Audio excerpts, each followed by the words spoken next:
So I will now call to order the Park Grove School District, November 24th, 2025 business meeting at 6:51 p.m. All right, first we will have our land acknowledgement. Do I have any volunteers to read that? Do the volunteers? Board members want to read the land acknowledgement?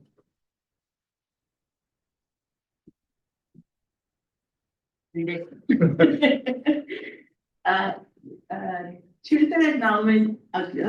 Truth and acknowledgement are critical to building mutual respect and connection across differences. Please take a moment to consider the many legacies of violence, displacement, migration, and settlement that bring us together here today. The Park Grove Board of Education begins this effort by acknowledging that we're gathering on the ancestral and unceded lands of the Chinooks, Multnomah, Cathlamet, Clackamas, Cowlitz, Tualatin, Kalapuya, Molalla, and many other tribes who made their homes along the Columbia River in the Portland area. We pay respect to their elders, past and present. We acknowledge them as the past, current, and future caretakers of this land. Thank you so much. Vice Chair Rivas. So next we will move to approve the agenda. So just a quick reminder that student representatives are welcome to make or second a motion, though they are not voting members of the board. So with that being said, do any of the student representatives have questions or comments regarding the agenda as presented? No.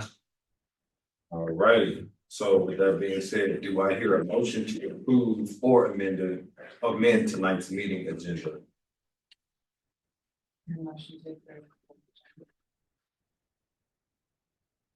A second.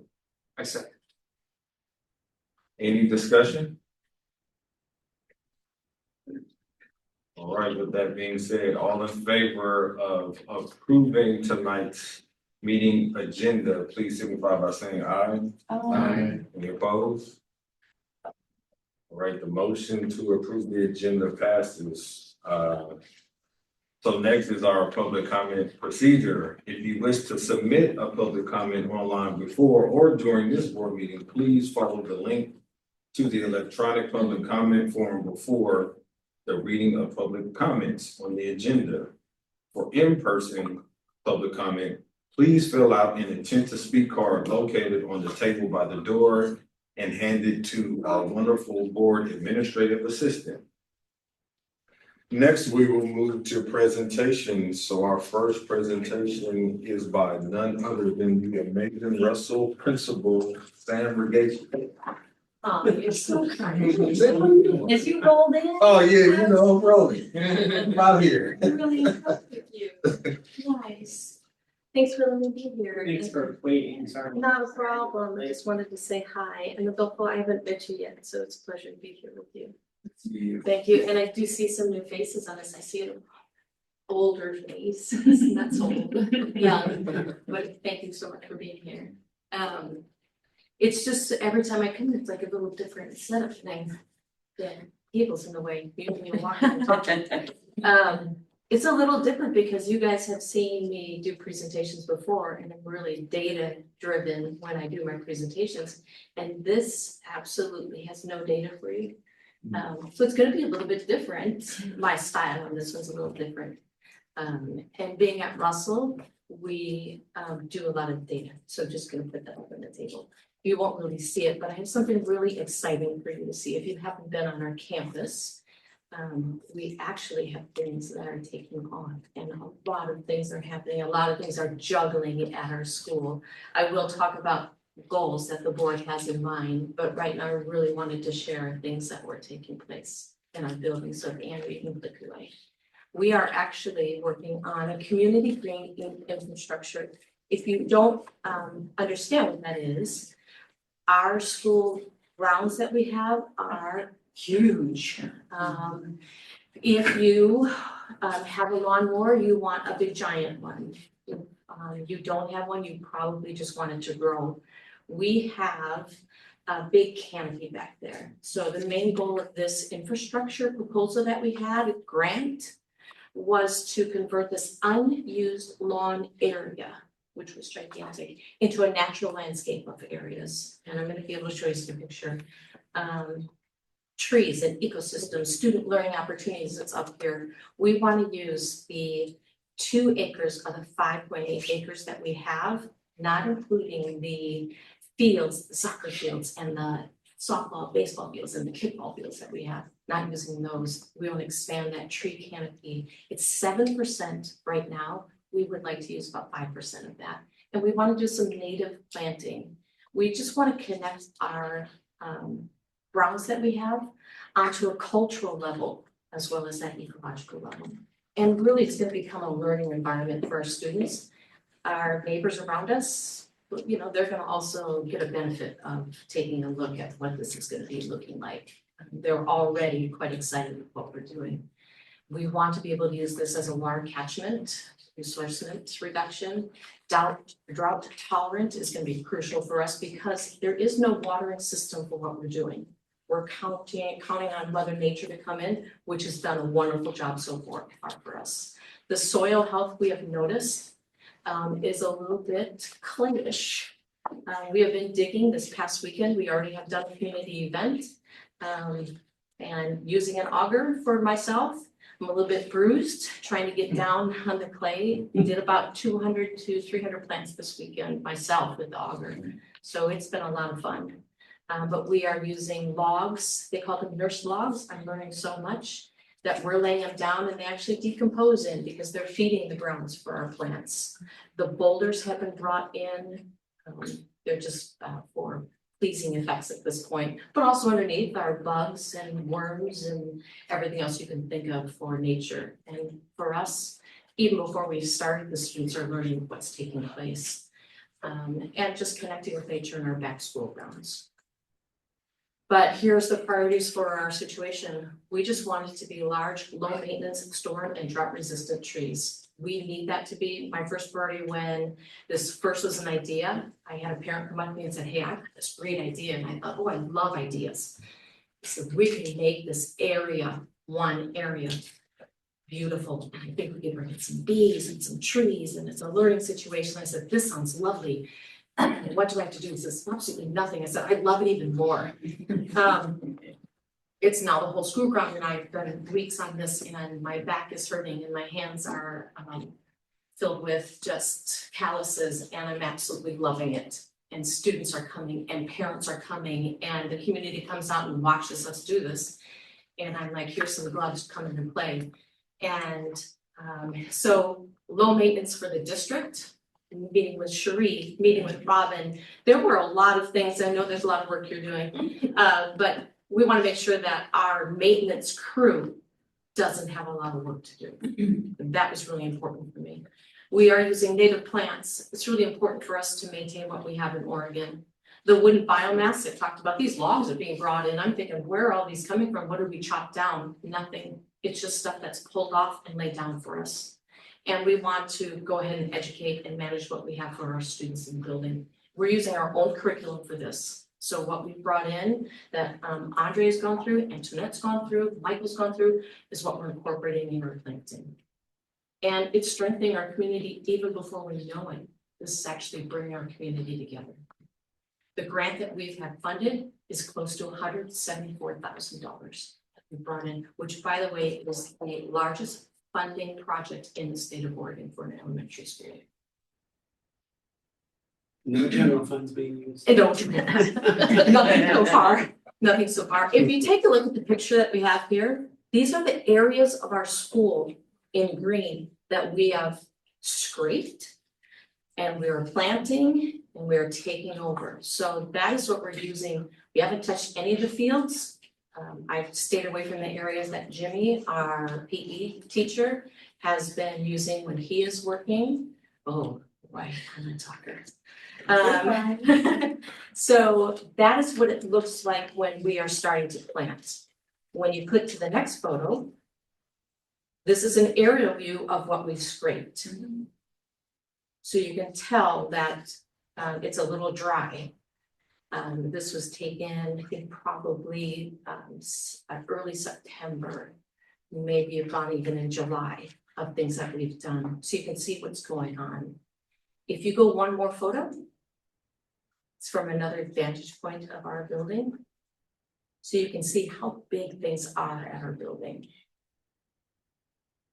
And one more is what we really would like it to look like. Well, I would imagine in about 7 to 10 years, I would think that's what's going on. So our neighbors are kind of like what's going on. They're like, hey, I'd like that we don't see this dirt because it is dirt, dusty, because we are windy.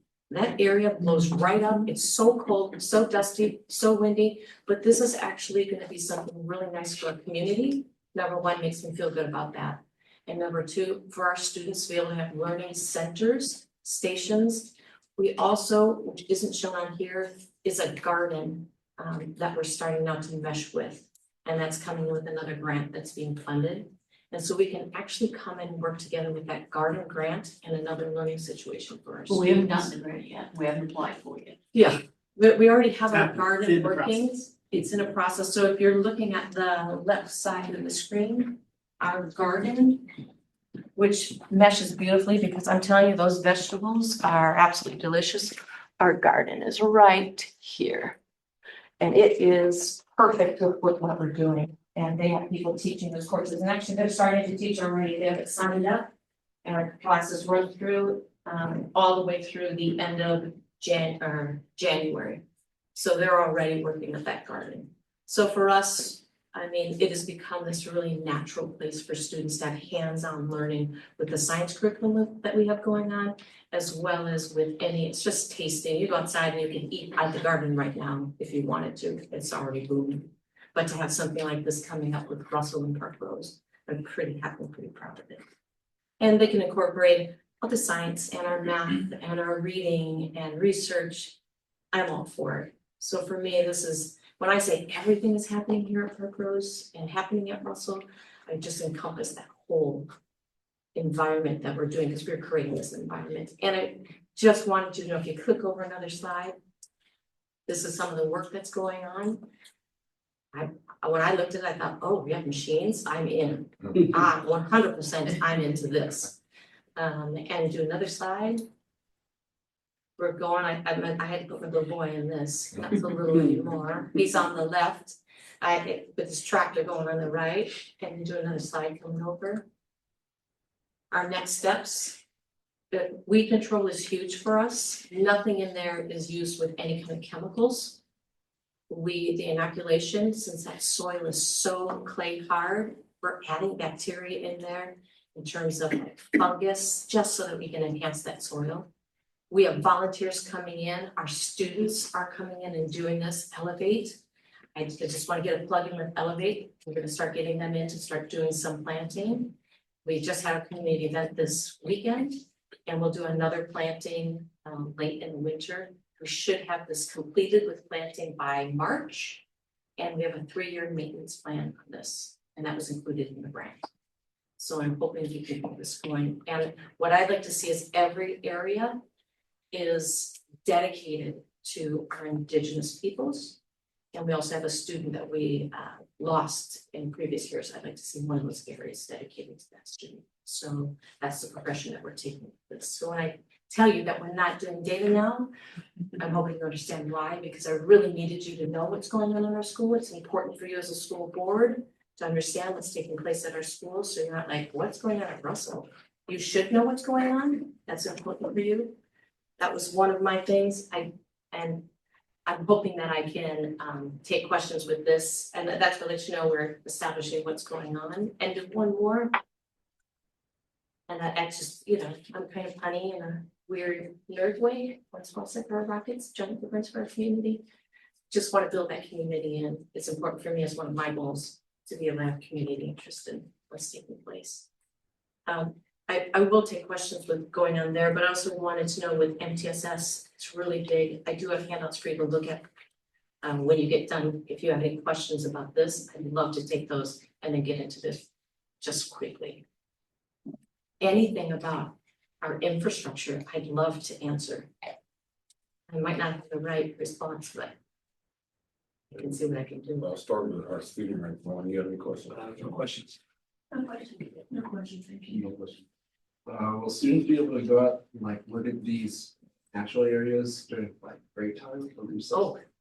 Yes, because we will have people out on the field, so if they have interest in that, they can go on, there's lots of places they can stand, lots of things that they might be able to taste. So they'll be able to go in those areas. Thank you for asking, but not once that there are no supervision, because there's some at the side of the building, so we need to be able to see where we are. Thank you for asking. Director Calavis, of course.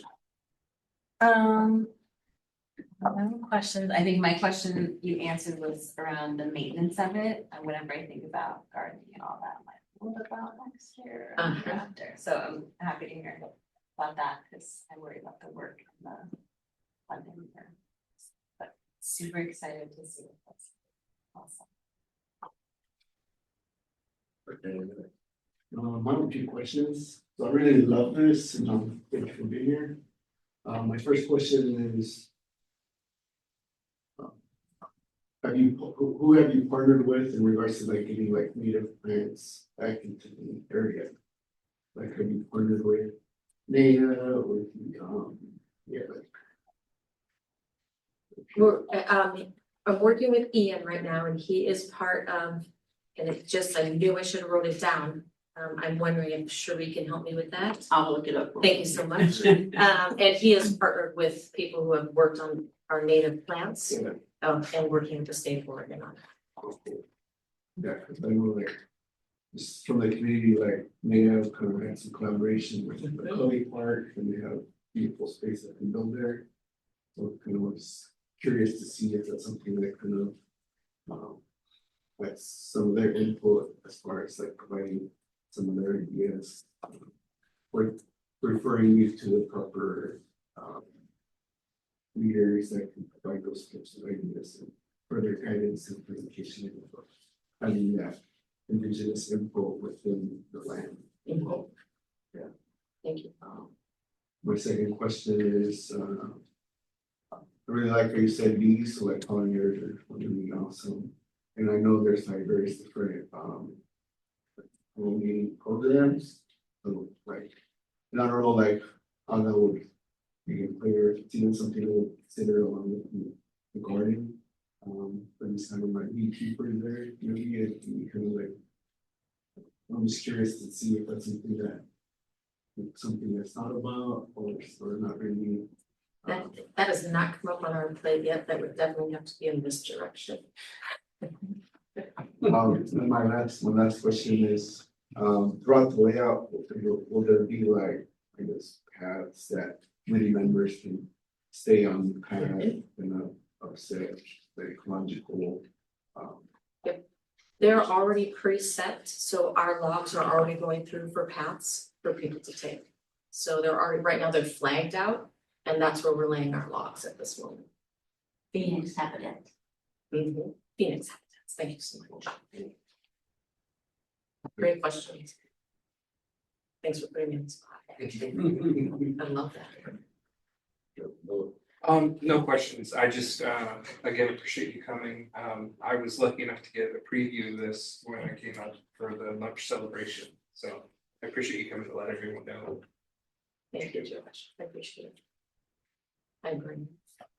I'm really excited, I'm a Russell Rockets mom, so I'm really excited about it, and, my one question is, how do you find out about signing up for volunteering? I think, if you could share that with us, or maybe would be great for us to come out and volunteer. I'm right around the corner. And then it's just an appreciation, cause I grew up, going to school in LA and, we didn't really have trees, we had cement, and bungalows and, so, just, looking at it from that perspective and like just being able to, the reasons why I fell in love with Portland, with Oregon. Just being able to give that to our students in the community. I think it's an amazing thing that it just came up with one idea and it just put it into action. So, and just, so I just want to say thank you for that because, you didn't have to continue moving forward with it. And we did, and, And it's, we got a grant, and so that's a plus right there, so thank you for that. So it's just amazing to think that all the things that we're doing in our schools and then like years later, I've been in Park Rose for a long time, but just years later, being able to see how the growth of it, right? So I just want to thank you, and yeah, and where do we want to? I definitely will put you on my email list. It goes out to parents fair, but let's slip you on there. Get you some gloves. No questions, but just to piggyback off Vice Chair Rivas, really just appreciate this and just the intention to thinking about it's a term that we use at our foundation that we've learned from our community grantee partners, re-indigenizing the land. So really just appreciate that attention to detail, just the intention. And I'll definitely come volunteer, and I'm gonna definitely come make me a salad from Georgia. So I'll come visit around lunchtime. But no, ultimately, thank you for letting me see if this is done. So I can't wait to come volunteer and see how it grows. Thank you so much. Once you're out of that apparatus, Yeah. Yeah, No, I'll scoop and give me a salad. you can put a log on there.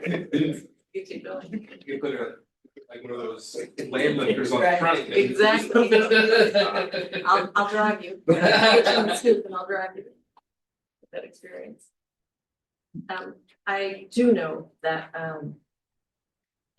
I know that you have goals that work on what is taking place in buildings, and it is really important for me that I can't go with neglect. I did want to just boast about what's going on in the school and all the hands that are involved in it, and the parents and the students that have come to get dirty and muddy, and I think that's their whole goal, is to roll in the mud, quite frankly.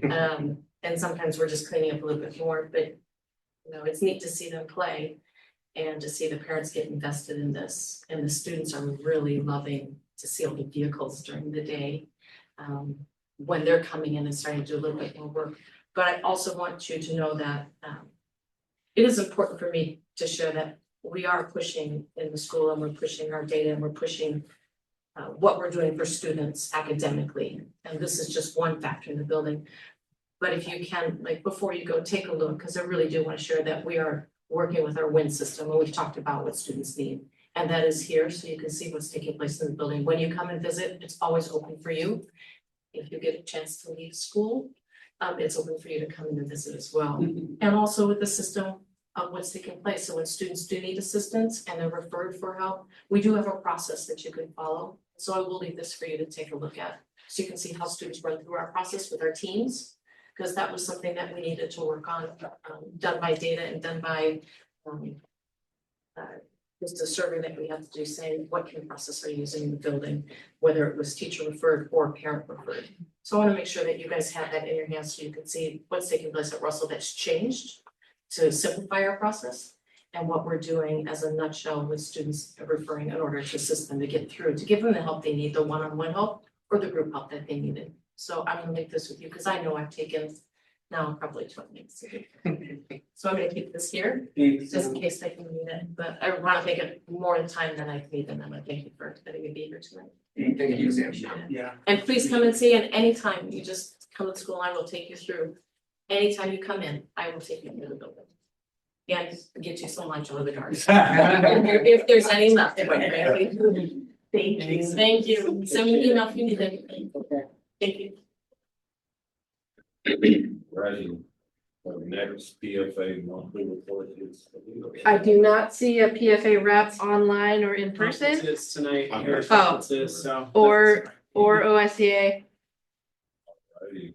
So next will be in person public comment. No in-person public comment.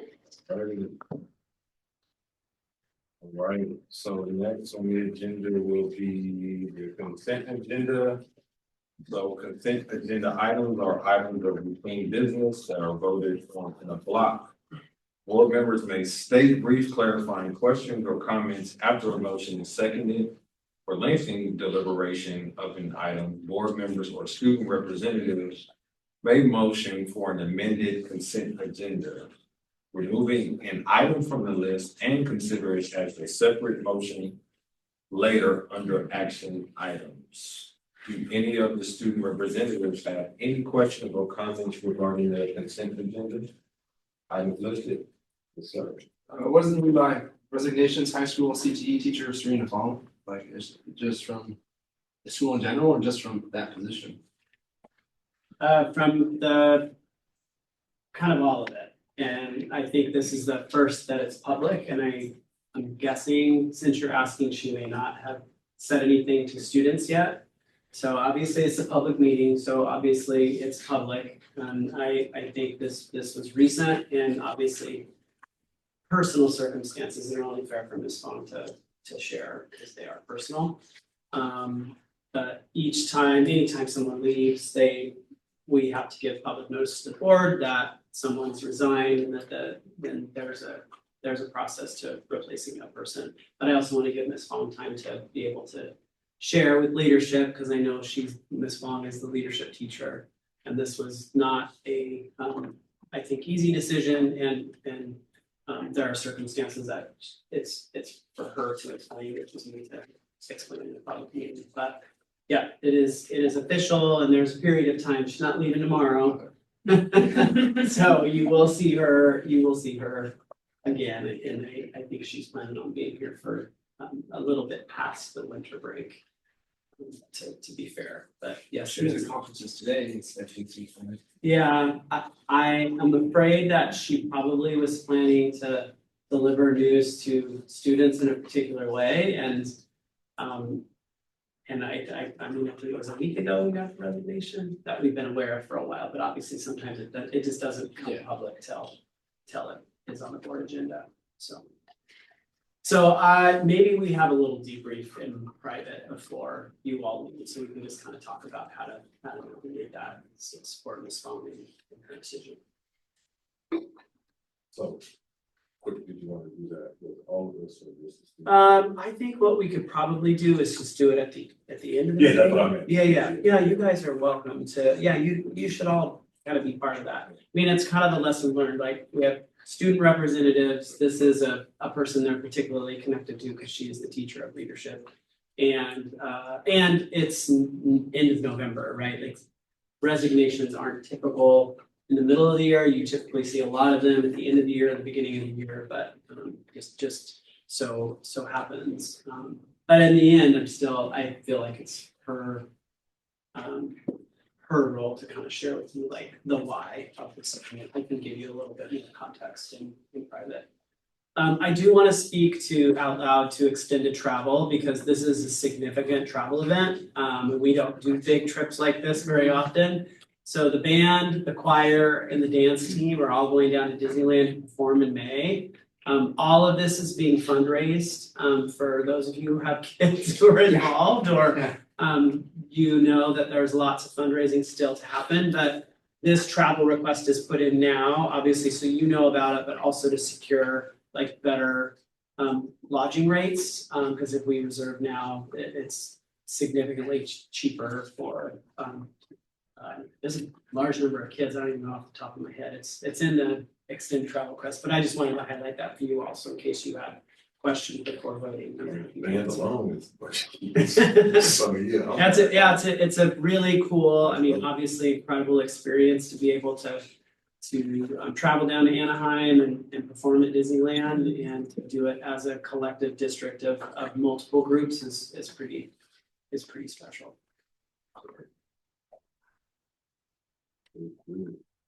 A big price tags, right? Yes. Big price tags. I'll throw some on it. All right, student representatives, any more questions? All right, so with that being said, do I hear a motion to approve or amend tonight's consent agenda? I move to approve tonight's consent agenda. Do I hear a second? All right, any discussion? Any further discussion? So with that being said, all in favor to approve tonight's consent agenda, please signify by saying aye. Um, Any opposed? The motion to approve tonight's consent agenda passes. So next, we will have department reports. First, we will have teaching and learning by Mr. Andre Goodlow.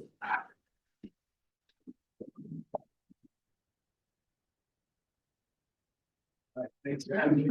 Gotta go quick. So just wanted to give you all just a recap of summer school.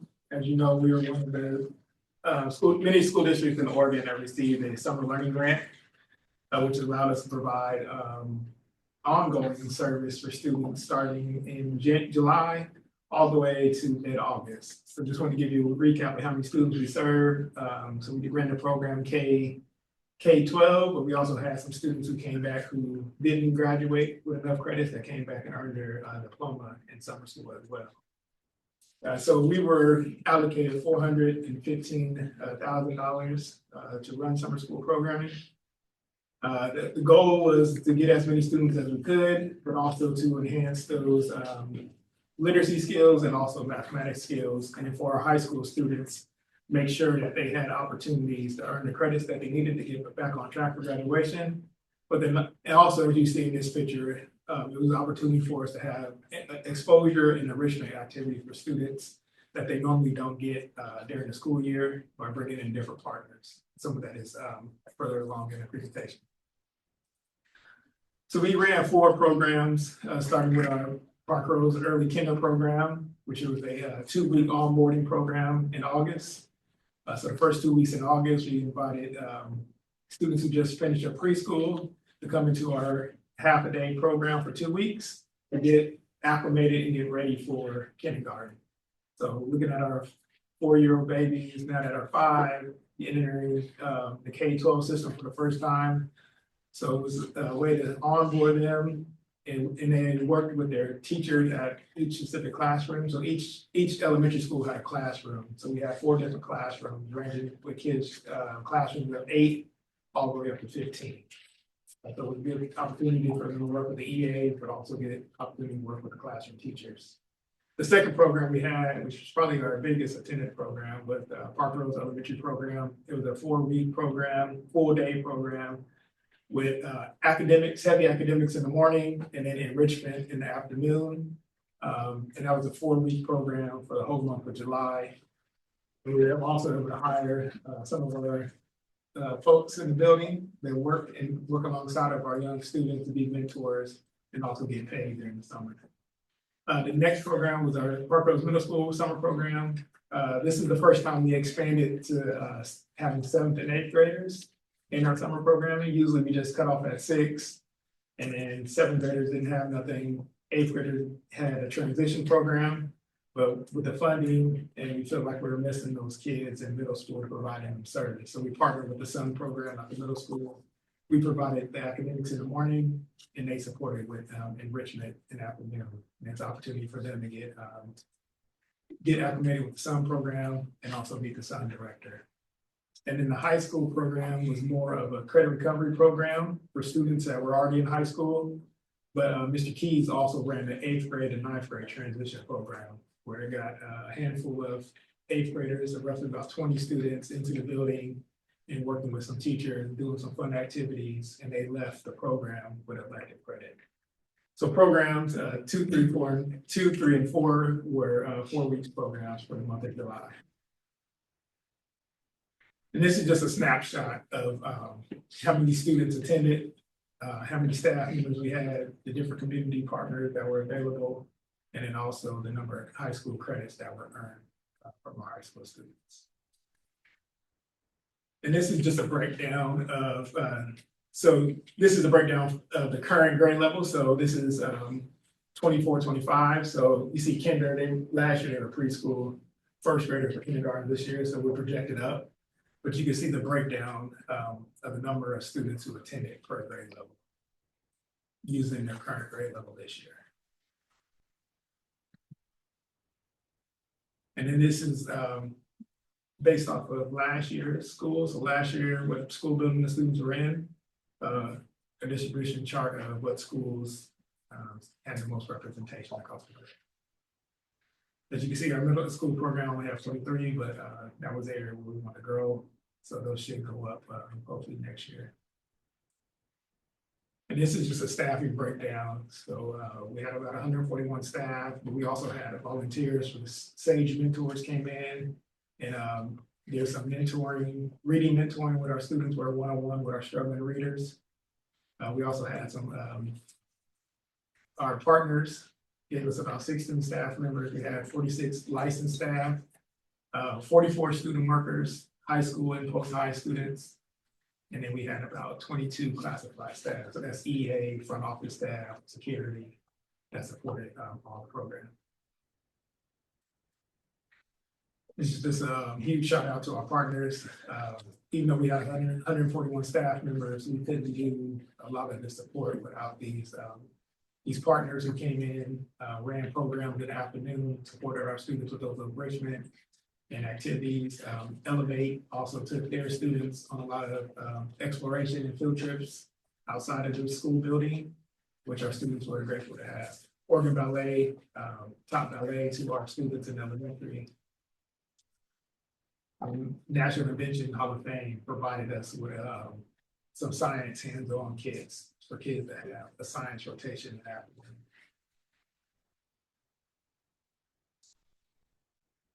And then, as I mentioned before, there's 127.35 credits earned from our high schoolers. And then if we go to the next slide, it would just show us a breakdown per subject. So a lot of our students, they're able to recover a lot of the core subjects to get them back on track to graduate or get them to graduation. But we also had a handful of our students that took elective and fine arts credit with the arts and elective credits. We did just some highlights that I just wanted to point out, just academic success. Just having the 6th grade and 9th grade transition, we really prioritize those transitional periods as our students leave elementary, as they leave middle school, and wanted to provide them with a jump start to be successful in middle school and high school. So having those programs, I think, are really paying dividends right now as our kids transition into those new settings. Being able to build those strong relationships with those teachers before they set foot in the school building in September goes a long way. And I'll highlight a little bit about the 6th grade. So the 6th grade program, I try to highlight it a little bit for you all, but this is some of the early iReady data from our 6th graders. So our 6th grade transition program really focused on math. So we've seen a trend of students leaving elementary school. They struggled with geometry and they struggled with numbers and operations. So we really spent a lot of time in the summer in those 4 weeks. We had core instruction around geometry, and then we had intervention instruction around numbers and operation. So really hitting the math block with some attention to what students, the gaps that they had leaving elementary. But I wish I would have done a better job of blowing this up, but the 6th graders right now, from the last year fall diagnostic to now, are making tremendous growth and also closing those achievement gaps. And then down at the bottom hand, and I'll blow this up in the PDFs when they go back out. But in the bottom right-hand corner, it really highlights those the main areas of geometry and number science, numbers and operation, where we focused on. You see some of the increases compared to last year's cohort and the growth that they made since last fall. And some of that is contributed to some of the work that we did in the summer, but then also some of the amazing work our teachers are doing as they transition in these first couple months. In conclusion, I can speak for myself and on the internet, probably can echo this too. Like the summer is probably some of the funnest time with the students, especially our students who struggle during the school year. It's more relaxed setting. They got the young adults here who are supporting them in the classroom with them every day. And they're so excited to come with their t-shirts and be able to be in their groups and mingle with kids that they don't get a chance to mingle with. So we've been trying to make a priority of making sure that Students from Russell are mixing in with students from SAC, Shaver, and Prescott, so they're getting to know each other. So hopefully when they do make that sixth grade transition, when students are nervous to go to middle school, they can reflect back on their summer experience and see some familiar faces that they had in the previous summers and build those connections. So this is just a great time to see our next steps. So the state already allocated funds. Usually in the past, we wouldn't get summer funds until like May, and we would have to scramble and build a program. But he wrote in the summer learning grant already in for the 26 summer of 26. So we're hoping to get our allocation soon so we can start planning early. And then also get our partners in early so we can continue to build a strong summer program for our students to build that gap from end of the school year to the beginning of a new school year and not have that summer learning loss. And then this is our Elevate classroom. And this summer, Donnell actually came in and had the news, I forget what news channel, but maybe KGW came in and did a spotlight on the summer program. And amazing what that elevator is doing. But it's just a picture of them doing that. And then also too, I want to shout out our SUN programs, because even though we ran 4 weeks of summer school program, our SUN programs picked up and ran programs starting in August. So they ran a 3-week program in August for our students. So this is the first summer our students had 7 weeks. So by the time July hit, until registration started in August, a student could be in program. So the only time they were really out of our care and our hands was those 2 weeks in June. So we hopefully will be able to design a program similarly next year, so we can have those services to provide a safe place and positive for our students.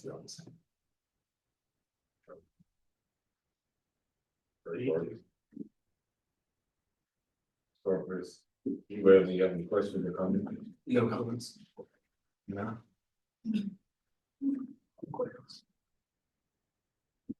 Yeah, we should start Yes, with. my question is, like, what's the feedback that you get from the kids who attend? Yeah, the feedback is, and so you can feel, I want to say Cynthia worked this summer. How was your experience? I liked it. I worked with like the littles, so I feel like it was just a new experience, and I also got to work with like other kids too in different grades, so it was fun. And the littles, it's funny because one year we had a kid made their parent call this middle school to say they want to transfer to the middle school because they thought it was one of our elementary schools. Like the kids really do enjoy the summer program, as well as our teachers. Like some of them feel like it reminds them of what education was before there were so many parameters and restrictions. So it is a fun experience. It's one of my favorites. yeah, I think the academic freedom teachers have, so we come in, we provide them a curriculum, we provide them the standards, but we don't provide them with the day-to-day instruction. We really allow them to have that flexibility, and our motto is teach what you can't teach during the school year. What are those lessons that you can't do or can't fit time in that you know will bring students joy to get them engaged and motivated to be here in the summer? That's really our motto, recruiting teachers and also our message to them as they come on board.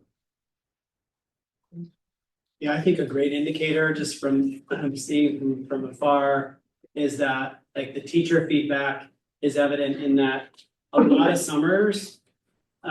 We struggle to get certified teachers to say, sure, I'll teach, but I swear. they didn't have any problems recruiting teachers. It's not we had Prescott adjacent, because Prescott teachers were recruiting other Prescott teachers to come on board. So And we actually had to turn, a lot of people. yeah, we almost got cussed out a couple times. We had to let teachers know, like, like,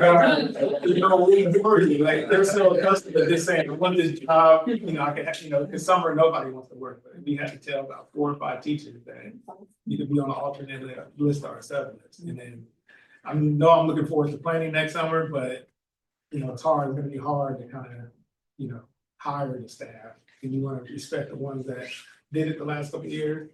But then you also know that folks are in need of, it is an extra check for folks.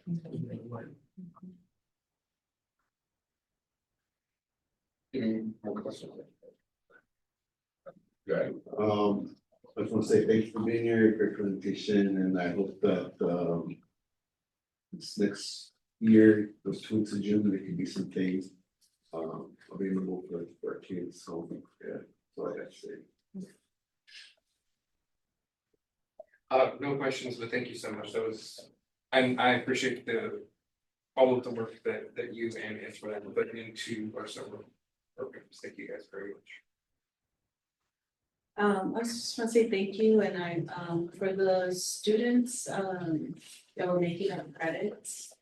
I just want to say, I do appreciate that. I'm always gonna go back to my experiences, because, especially for geometry, like, back in the day, way back in the day, I failed my geometry class just because, I just couldn't connect to it.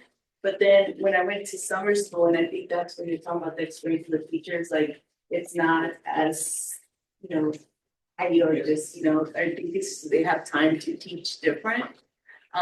Leading that summer school, I actually got A in geometry, so, I always will give a shout out to Mr. Yamamoto, because I was like, I understand what you're trying to teach me. So I think sometimes it's just that component of, I don't think it's something that's not even with the teacher, you just can't get it, or they're just so in the day-to-day thing, but so I do appreciate that, and also just being able to give that to our students, that, sometimes that opportunity to make them credit. I mean, I would watch the TV on stuff, but that's beside Actually, I failed 1 year, but I got the grade change, but that's another story. But anyway, teaching was 80, I got all 80. But no, I really just appreciate, Andre and Clint, just the work that you all put into this, just, the meticulous details, but also bringing the various community parts, partners together. It was just beautiful, like your ability to do the head work, but I mean, I know you two, you really lean into the hard work of the aspects. So I really just appreciate, the summer, sometimes I do just pop up and say what's up.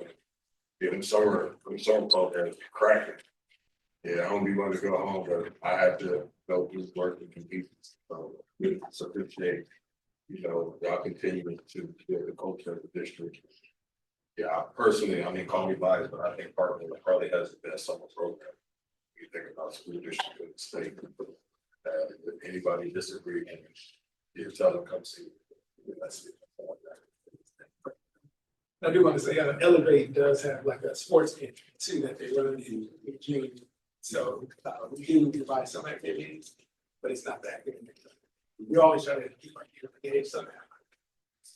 Yeah, thank you. Yep, thank you. Oops, you got one more. Oh,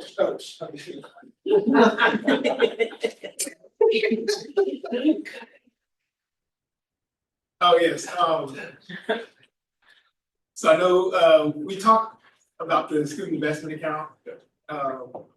Had the presentation early in the year, but this is our grant agreement. We talked about how much the funds that we're gonna get through the program for the biennium. So for this year and also next year. Do you mind putting that Down? Yeah.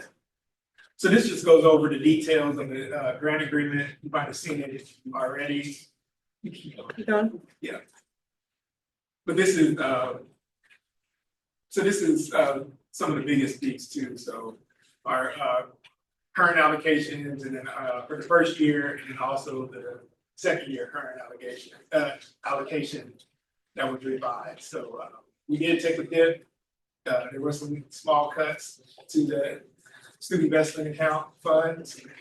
But just wanted to make sure you all getting this, because I think that if you have to vote to approve it, saying that we presented it to you all verbally, but then also as part of the agenda.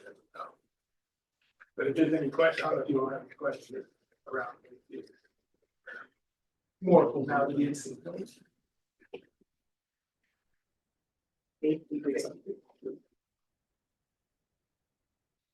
All right, our next presentation will be, student service. Well, like. It's another email, everybody's speaking. I walk up something. Like they do baseball? Yeah, exactly.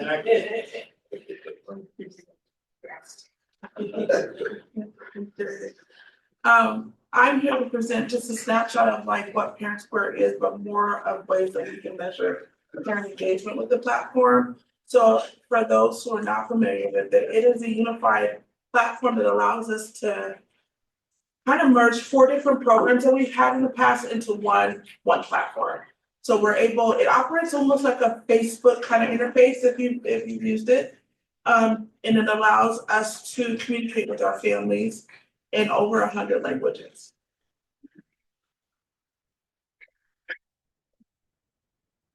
So sorry that the visual is not the best. So smart alerts can be sent directly from admin. It allows us to do school-wide announcements. Teachers are able to do this as well. We're still working on the student feature because there is a student square feature to it, and we're figuring out ways to kind of onboard that. It's a one-tap participation, so we're able to get volunteers through the platform, sign permission slips, do conferences, RSVP. We haven't tapped into the payment feature, but there is a payment feature on Parent Square, and so much more. And then just a two-way communication where teachers are able to communicate with parents in their languages without having to give their personal info. So they kind of have like a phone number that parents can directly reach out to them, and they can also use that as a voice message as well, voice phone as well. So this is a kind of district snapshot. We're able to monitor how we're using as a district Parent Square and how we're engaging our families. So it's super far, but I'm gonna do a closer snapshot, but it really just shows us the contactability that we're doing with our schools. Sorry for the small print. So if you go to the next slide, here's more of the district snapshot. So we are able to contact at least 99.4% of our families, whether that be email, text, or email or text or voice message. And it allows us to monitor this so that if you look at the very bottom, we can tell who we're not contacting. So if something gets booted back, we're not necessarily notified, but we can monitor that so that we can prioritize that family to get the most updated updated information. Parent Square, I didn't say this, it communicates with Synergy at night, every night, to get the most updated information. So if you change your information on Tuesday, by the next day, you'll get the next day in Synergy. Sorry, when you change your information in Synergy, the next day in Parent Square, you'll be able to see that information necessary. And it gives you the top languages that we're using, but like I said, we have over 50 languages that we're transferring information to.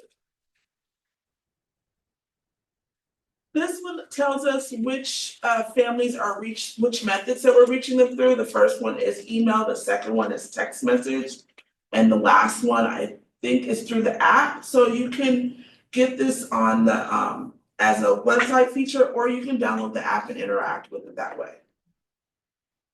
And I think there was a question around notifications. So if you're using the app, it does accumulate the number of notifications that you're getting from Parent Square. Some families are able to put their settings on digest, which means save it for the end of the day unless it's an urgent message. And some get them in real time in their emails or text messages. So this one is some of the features. It's showing us how many posts we're making, how many direct messages we're getting, how many, I think that's either 4,500 or 4,300 threads that our families are communicating in. A lot of us often are playing it safe. We don't open up the comment feature because sometimes that can be kind of messy, but you're able to appreciate posts that are posted. We have about 25 forms or permission slips out there. And 9 smart alerts that we're using. So, and this is only year 2. And so there's still some tweaks that we're navigating when we should be using Parent Square versus Synergy. So you can kind of see, I think that's like 1,100 posts that we've made so far this year, so we're using it.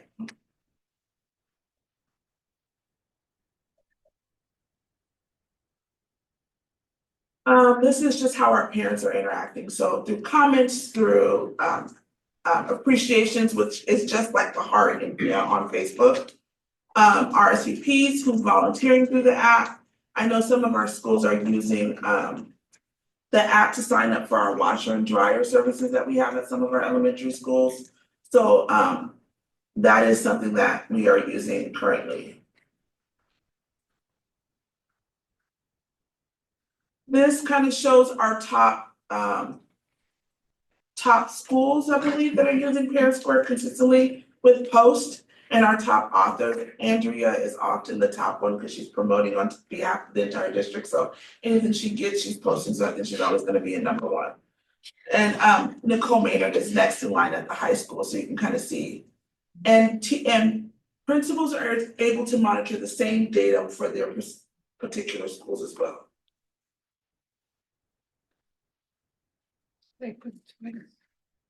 Last slide was just, I think it closed.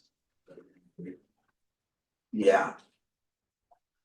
So when we're measuring engagements, is what we could do is when we're trying to figure out what metrics we use as we set goals for the board or set goals for our schools. Contactability is a good one to track. Are we reaching our families? Connectivity and reach. How are we reviewing the messages, receiving the messages?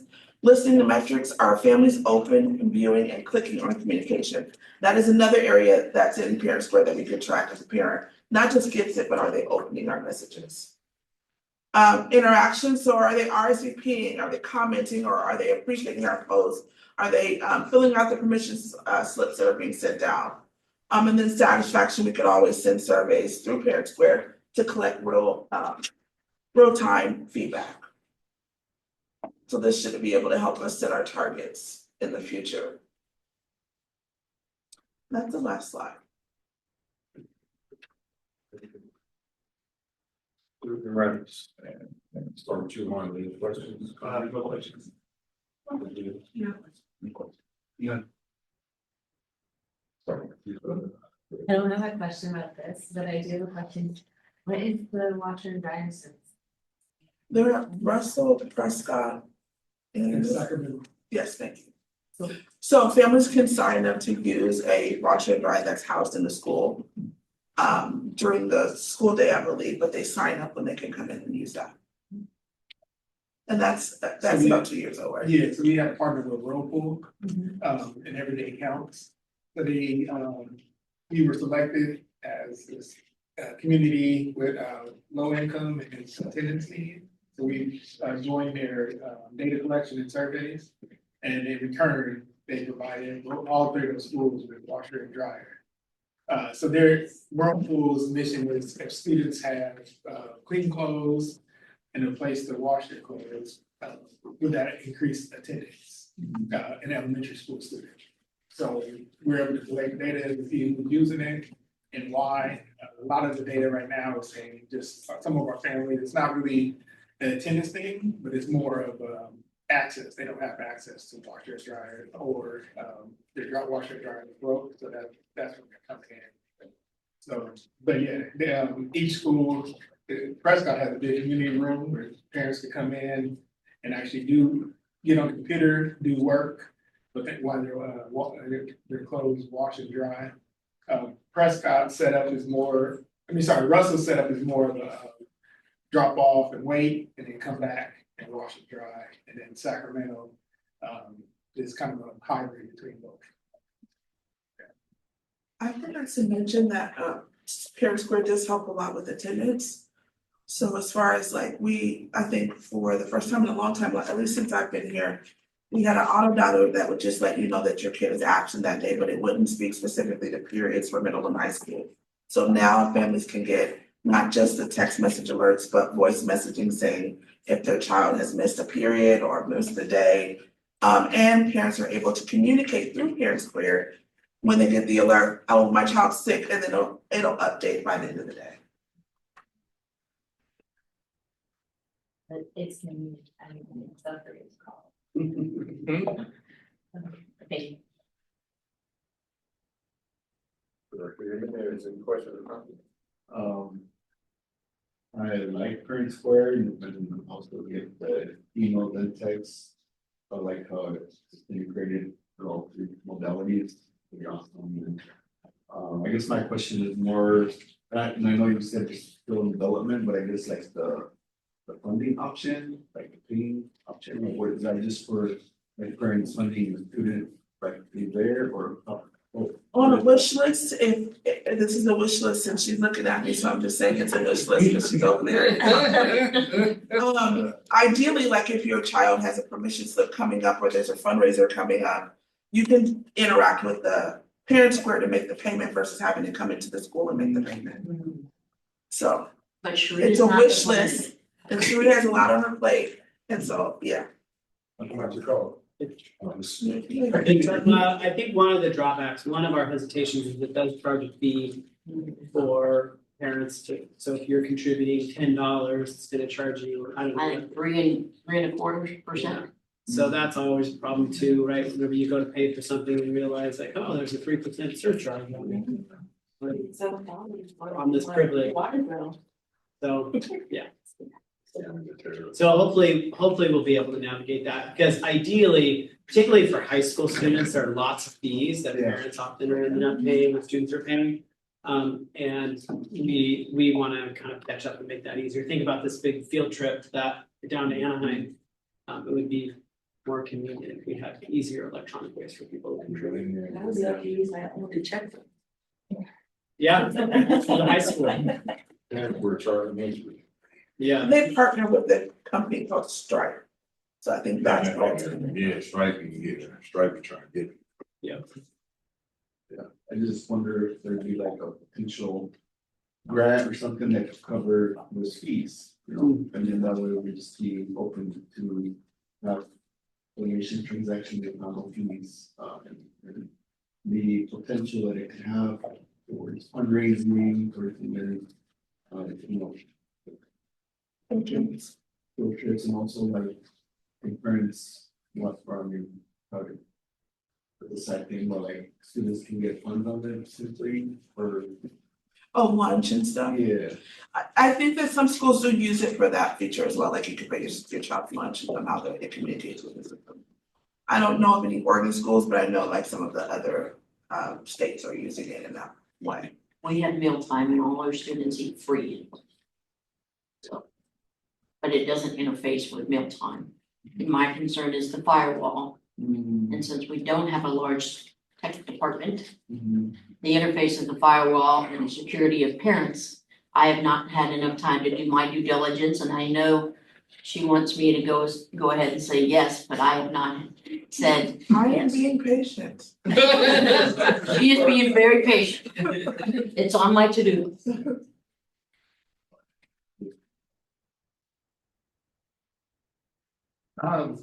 So one of the questions I had is the reach metric. Do you know how that is tabulated? How that data gets, like where it comes from? I think it's a mechanism within Parent Square, so as they send their notifications out, they're able to see if someone has opened up their messaging, or if something bounces back, they collect that data and then update our dashboard with it. Gotcha. So it's when people go into the app or the website and actually open up the thing, that's, Yes. okay, cool, okay. That was still, I think it was the only question. Thank you for the information though. Yeah, sorry, it was so small. That's okay. I say thank you. I mean, I don't have my kids in school, but before, when they were in school, you guys had a different app. And I loved it.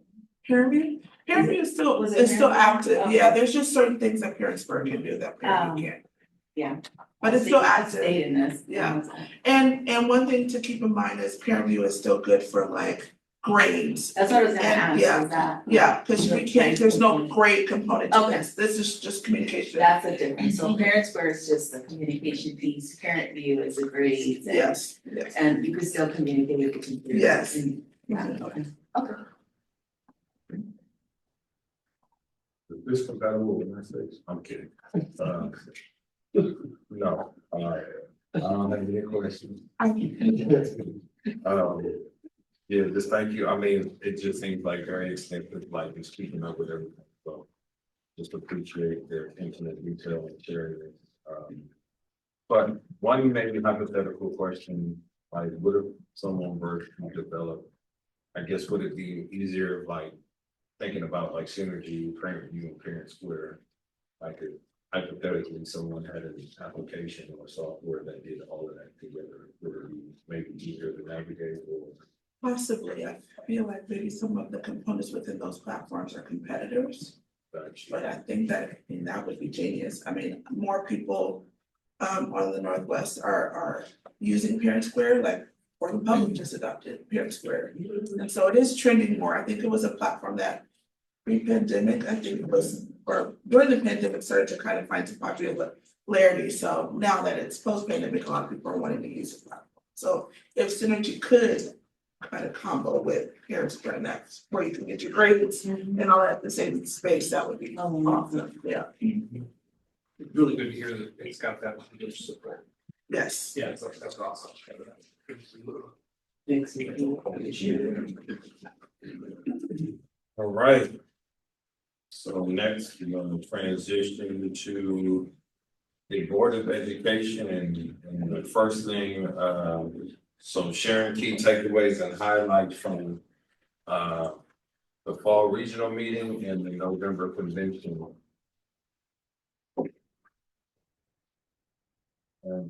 Fall regional meeting, was that the The dinner we went to? I wasn't sure I was there. I was like, oh, that's at the airport, right? Yeah, the Hilton. Yeah. It's, I'm gonna say, sorry, I didn't, I was like, we're supposed to submit written stuff, right? You guys haven't really decided that this year? Oh, okay. I made a note, I was like, written. Let's see, fall regional meeting, I think, what I remember from that was, just the conversation about our budget and where we're at and all the different, decisions that are being made and, the impact of mid-year cuts. And, I learned that, and maybe you probably have said this before, but I've learned about our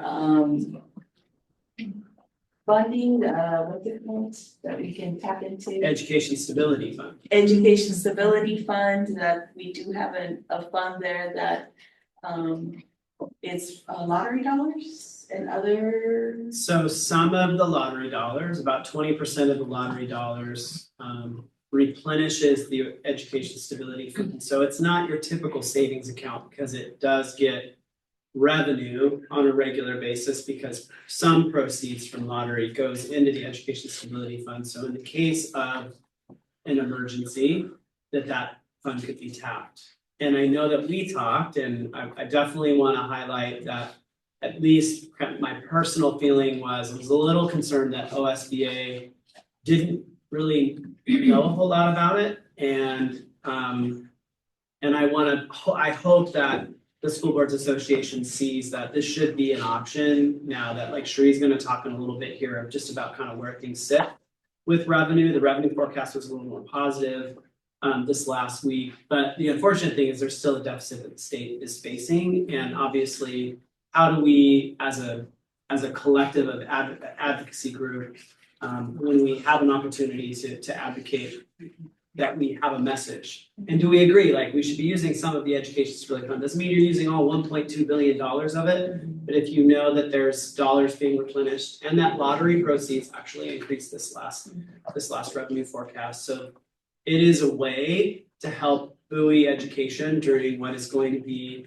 a difficult time when it comes to revenue. They did talk about that and I'll give an update there in the LPC meeting about, and then how people feel about that. The other thing is just, all of us got to share the great things that are happening in each of our districts. So, each represented district that was there. I always give a shout out to our student board reps because are amazing, so I always speak about me there and having that partnership and how important it is to have you on the board. Those are the main things I remember. Anything else to add?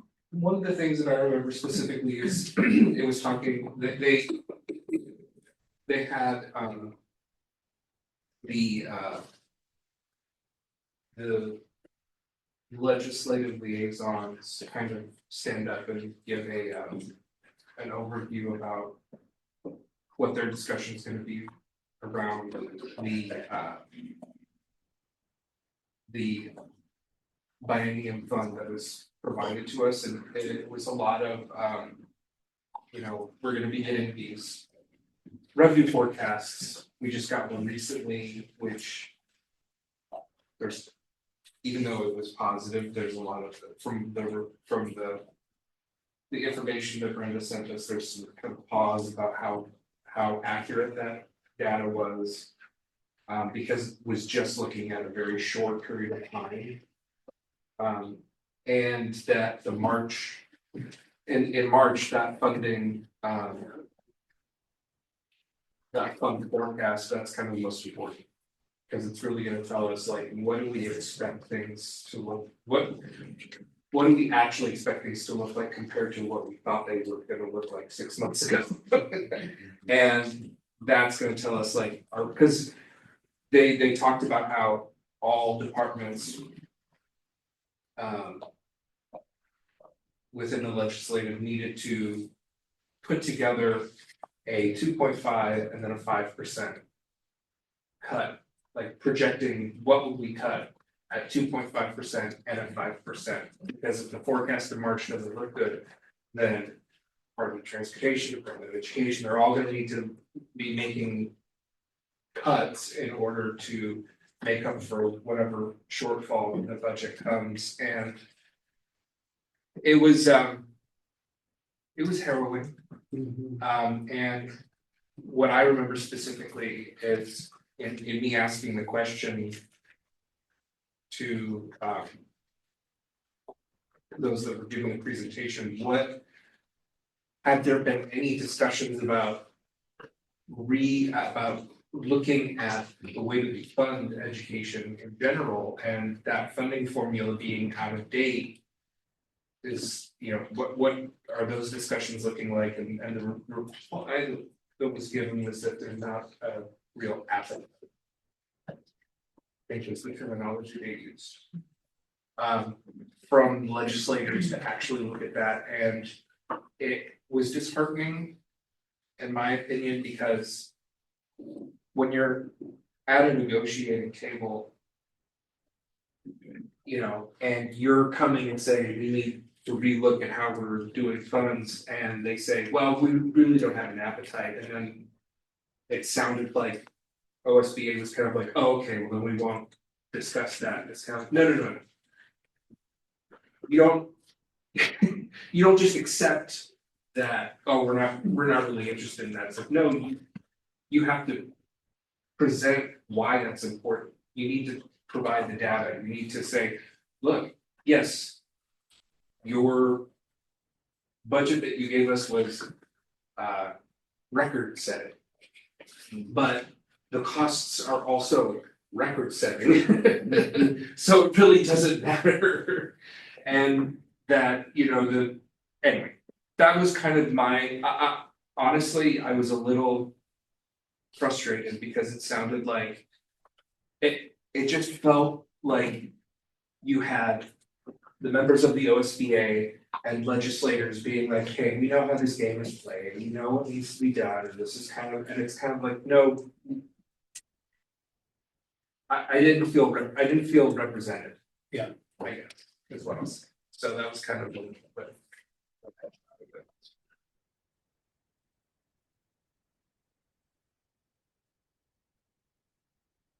What thoughts would you say? Think about transitioning to the November convention. Oh, no. Adulthood, I were there. I mean, it was really great. I feel like I went last year. But I was like so new and I was a lot of information. And it was again, a lot of information this year, but I feel like because, you know, I have the year under my belt, I could digest more of it. And I went to a budget presentation where they talked more about the formula. It's wild, it's very complicated. And I just feel like I had Sheree in the back of my mind, just saying the different things that you're saying to me. And learned like there were other districts in the room, some of them who did not have someone like Sheree on their team. Who ended up, you know, ended the year and had to like lay off tons of people. Like in something crazy like maybe that or something.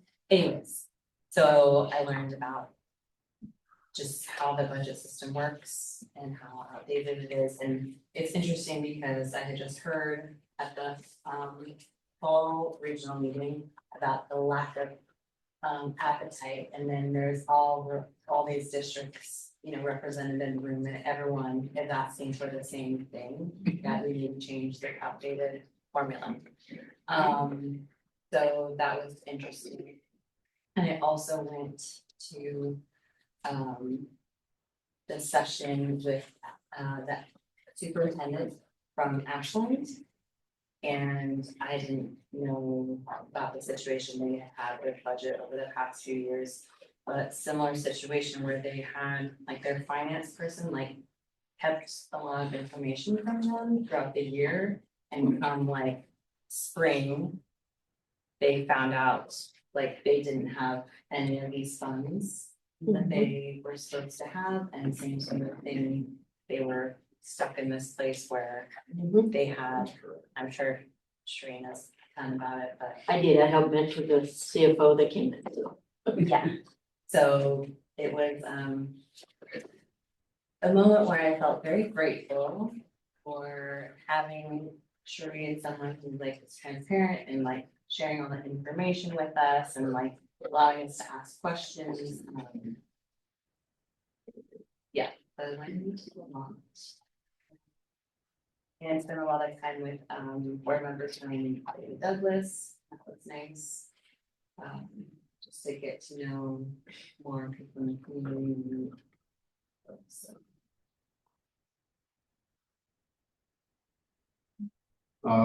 Yeah. Oh, yeah, you definitely about to present.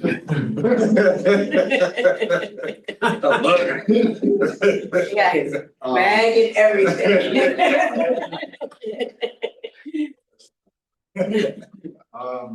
I when I go up, where I said. But also, there's another session that I attended. And it's something that I would like to put to the board, kind of review or land acknowledgement, because I wanted to also incorporate an action item with it as well. And we can discuss that further what it may look like as far as action item that could be different every time we meet or different theme every month. So like that. But then also with the various resources that were present, I do want to kind of also make the board aware of those resources to see if it's something that we can have presenters come and inform us more of their programs to see if it's something that we as a board can begin with, like, if it's something that may be beneficial for our students. And some of the programs that kind of was one that I was looking into was just kind of like the Boy Scouts of America. And they have different resources, different programs that they can definitely incorporate with our students during the summer break. So maybe during, you know, just to provide different alternatives, different options, different choices.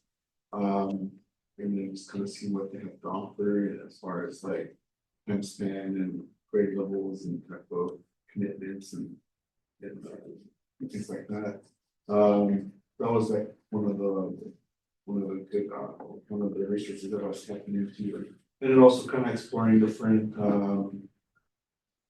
venues that provide student lunches and seeing, some of the venues there were saying that they could also come provide different samples to students or to us to kind of see, and get a different, level of feedback to see, which one is more,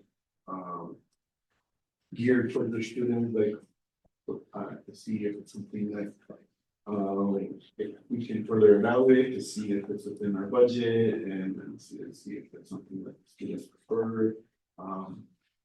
Those research as well, and also. Yeah, I think those were like the main ones, that were. Good, the research takeaways, and I want to bring those items to the session board committees. See, who can develop a plan to schedule those and have those discussions. Any questions, student representative? Comment? Any questions for them? I would just like to thank you for being there, representing our girls. I know that it's a lot of information that gets thrown at you, and then, but also I think it's great that you spent time with, you know, our counterparts and just getting to know like the things that sometimes we could just, we're dealing with the same issues, or just learning as to like, you know, what are the differences of, you know, they've been working on. And then, yes, we do have an amazing, you know, we don't, in Shuri over there, and she's, you know, I always tell people like, we know down to the penny, and so it's always, you know, appreciative, so. Gotta give you your flowers, so, you know, cause we're very lucky, I know that for sure, so. Yeah, no, but thank you for being there, I appreciate it. Student representatives, monthly NSB report for us.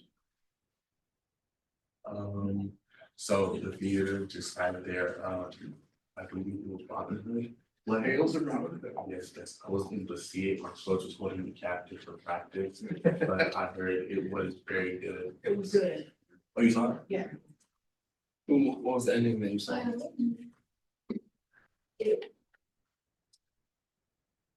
Was it Marion? I just, no, Was it named Marion or was it the sheriff? Or Oh, they got alternate entry? it might, yeah. Oh, that's good. I don't remember which one it was, and I was kind of mad it wasn't. How do they date, like, how do they decide that? Is it just like? They're like, they go through everybody and whoever's like gets the loudest. Oh, so So it's like all like the same story from a different perspective. okay. I was kind of mad that when I turned into each other.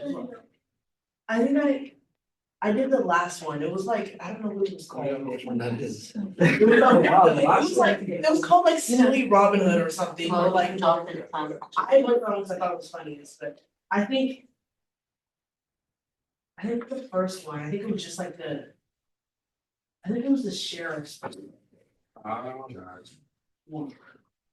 my kid became seer. I Really? think Archer, yeah, Really? We were laughing at the phone. We were like, just like he is so happy that he can be in theater now because he loves it. So. Yeah, it looks fun. I was kind of like, maybe I'll audition for something. What's the next one? Beetlejuice. Beetlejuice. Just Beetlejuice. say Beetlejuice before I graduated. I can't sing, because then I'm doing it to musical. Oh. We also had the fall sports recognition event, so everybody got their awards, it was football, soccer, boys and girls, and then girls volleyball. Don't forget cross country. Across there. Come on now. And Get out. Steve took a very long time with his speech, it was about 40 minutes. Yeah. Steve, track and field and cross country coach, and he had a lot to say, It was it was 40 minutes. Back it up. That's when you tell them it's not a marathon, Yeah. it's not a race. Well, I mean, you wanna help? Winter sports, Yes. Well, I mean, I can talk about a few things here. First of all, we have our talent show coming up. This is, I think there's a lot more hype this year than last year, because I think a lot of people know more, especially because of the prizes that they're able to get. And, also because last year was really fun, you know, there's a lot of great acts, a lot of diversity when it comes to, you know, because you don't all want, you know, bands coming up, but you know, there's a little bit of everything last year. I think this year's gonna be even better. I think some people here are also gonna like, you know, I used to perform. I just didn't perform. Yes. Yeah. It was kind of a joke, but now I'm like, I mean, you might as well, especially you're here. That's what I'm You should saying. just Well, we go kind for of it. moved it from, we're like while the judges are deciding who won. Oh, so you're like a, Yeah, like a halftime show, we're wrapping. not up even the in it, but, besides that, we also, you know, enter the winter sports season. Basketball is a huge sport, I could talk about that a little bit.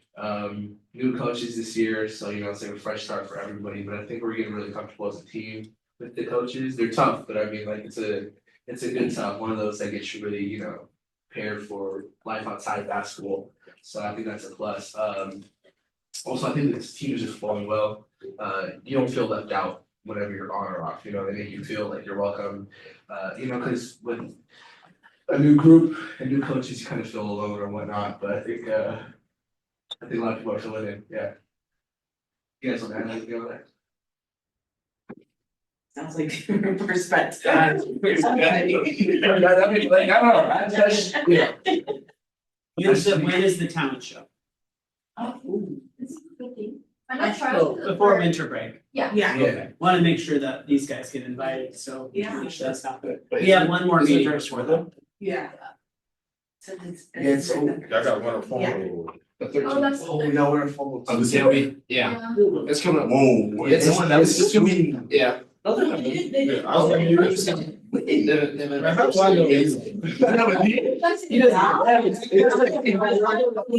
nice if it's the coach kept you?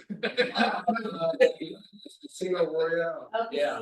Yes. As you can see, I I go all out for that. I'm nice about 13, it's maybe the high school was like, you could reserve a place in time. Or like they're already booked up.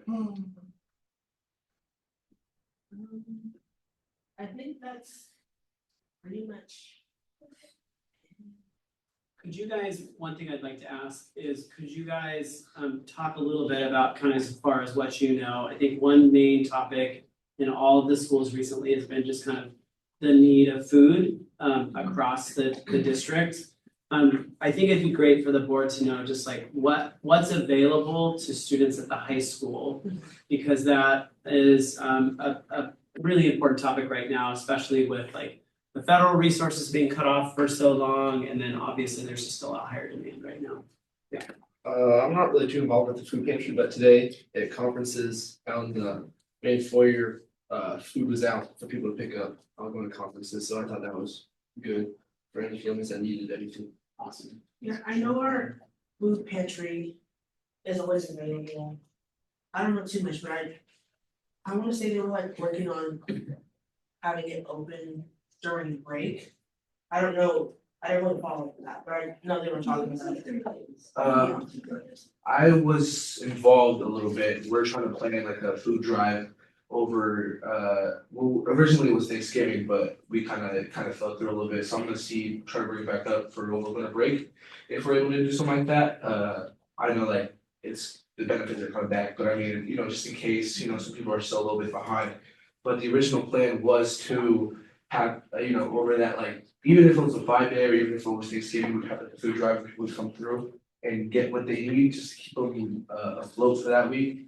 But yeah, it was a select group of like 5 students, so I think I'm gonna see when we come back from break if I'm able to, you know, we're able to keep going with that. If they have any ideas, we reached out to some food banks or we're planning to.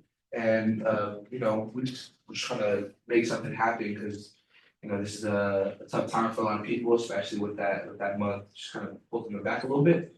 So yeah, that's from what I know, from what's going on with that food bank and that pantry, so yeah. Yeah, they're like agitating really hard to like get the word out. Mhm. And I think we can do like as students that are hoping, like trying to figure out a way that we can finish that. so that everyone's like aware that they have access to it. One thing I wanna say to the whole group, just to emphasize, particularly at the high school, Grocery Outlet has been such a huge supporter of Park Rose High School, and they also assisted the Rotary in a grant the Rotary received to help 35 families at the middle school over the holidays. Grocery Outlet, if you don't know this, obviously has its own struggles with crime in the neighborhood. Don, the owner, has just been a magnificent neighbor, a great contributor to our district. So I just encourage like you, your friends, your family, like patronize the store, right? Like be present, bring a positive presence to the store, because it's like that's what we want in our business owners in our community.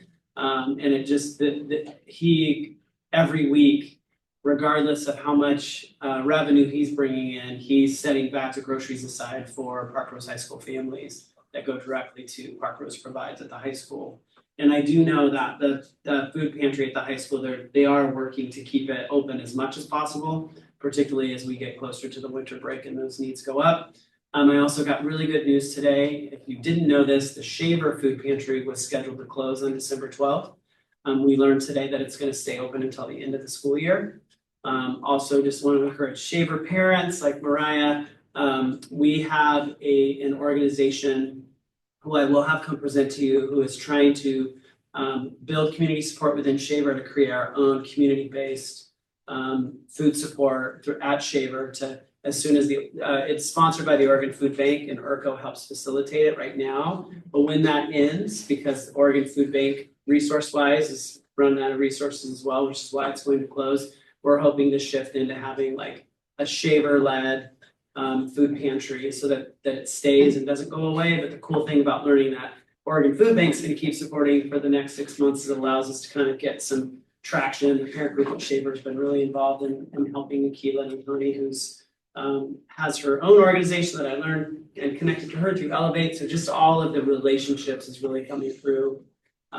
Also want to shout out just the mini businesses like Park Rose Coffee, who are they contribute like day old pastries to the bags that go to Park Rose High School. There's just a lot of people doing really, really incredible things. So although things are very difficult, there are a lot of people who are contributing time and energy to support not only you guys, but the collective families of Park Rose. I would do a shout out to El Sombrero. El Sombrero, yeah. Yeah, they also came through for the community and setting up $5 meals, and and also once the SNAP opened back up, they still had funds that people donated, and they went to Grocery Outlet and used those funds and bought milk and eggs. And then I don't even remember what school it was, maybe it was a high school or that they Prescott, yeah, it's like they gave those to the school. So so they just, I think that it's amazing to see that all our small restaurants in our community, that they're still making big impacts no matter what. I love their theme, that their biggest theme was like, like my abuelita wouldn't let you go hungry, so we're gonna feed you.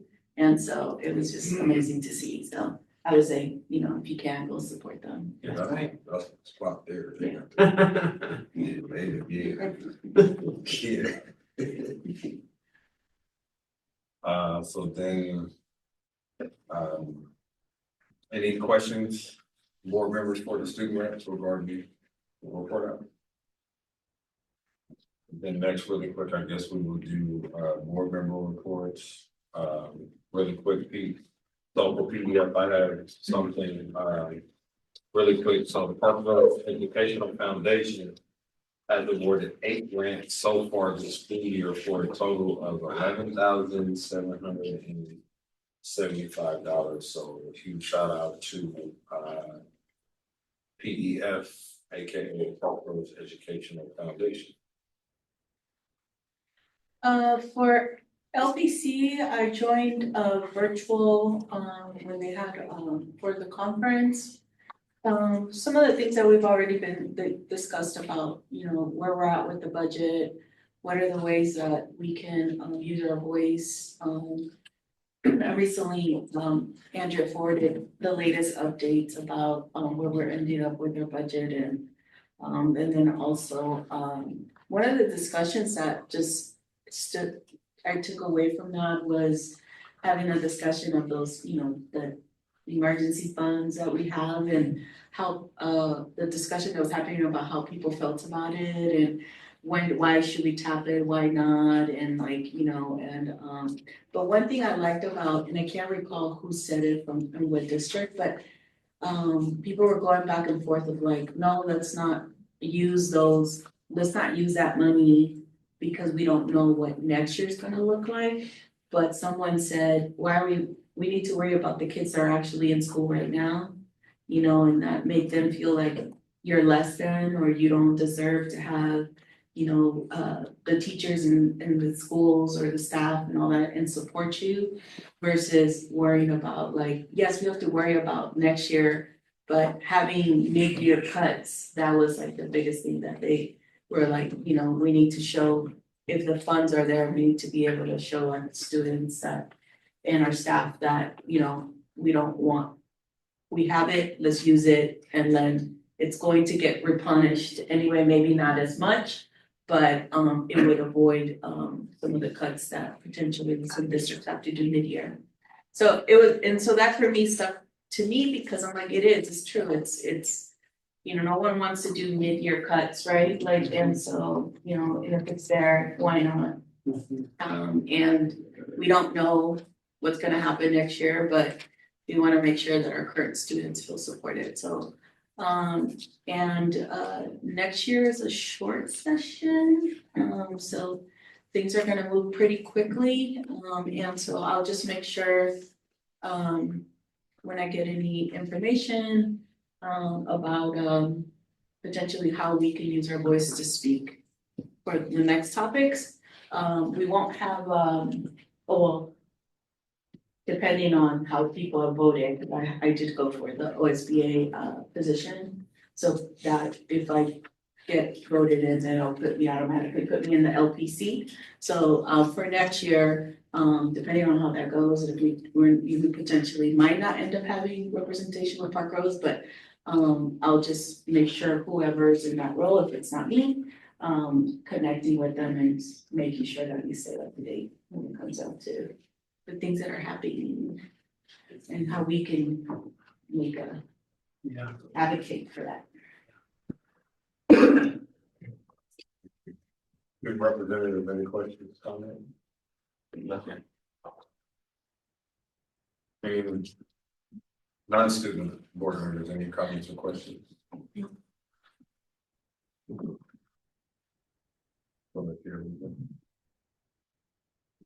All right, so next we will go ahead and move on to the board budget monthly update.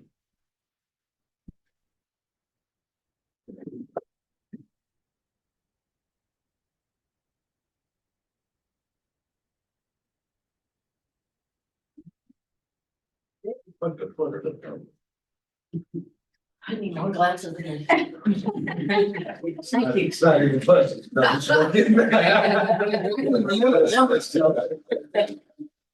So this budget is through October, and it shows you still have some money left at the end of October.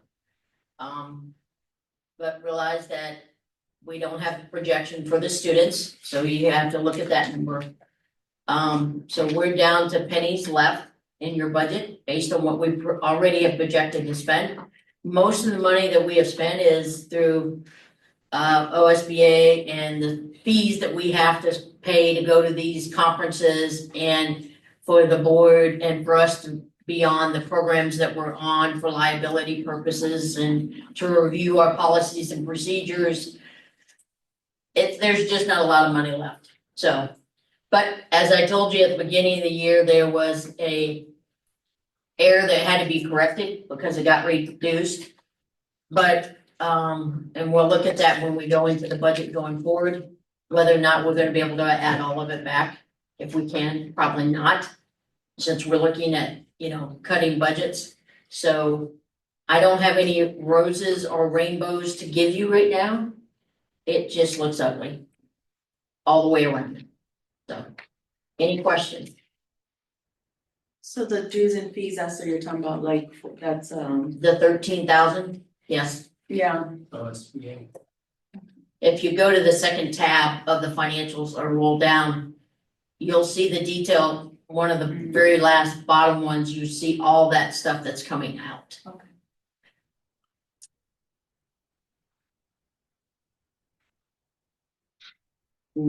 Gotta expand it a little bit to see the total of it.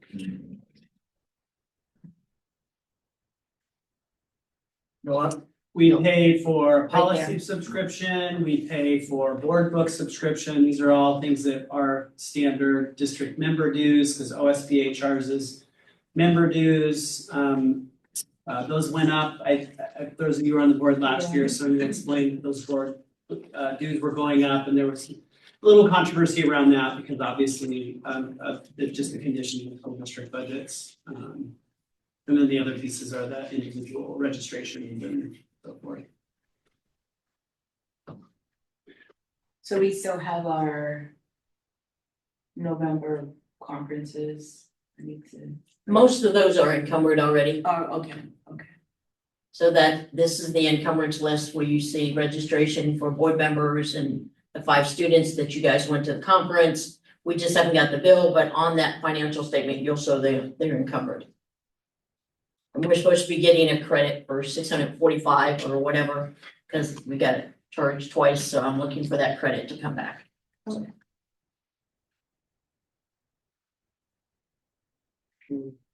Any questions? Do you want anything here? Dr. Donald, do you have any questions? Not yet. Or you can handle this question, sir? Or do both? Or should we? My only question is, have we deducted potentially what we're gonna use for appreciation? No. plan? Because we made the decision of what those are. Not yet, that's why we're see, but how much money we got? You don't have a lot. And I realize because of the mathematical error that was made in the budget, you will be over budget by the time you should make those decisions. Okay. All right, so that's great or not so great. I don't usually do plans. Into appreciation plan.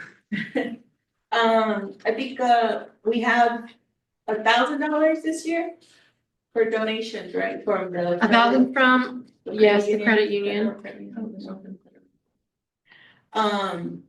So Andrea reached out to our arts department. And they gave us some options of what they can do, because I know that in our last couple meetings, we talked about potentially maybe scarves or socks. And sounds like they're able, so we've done tote bags already.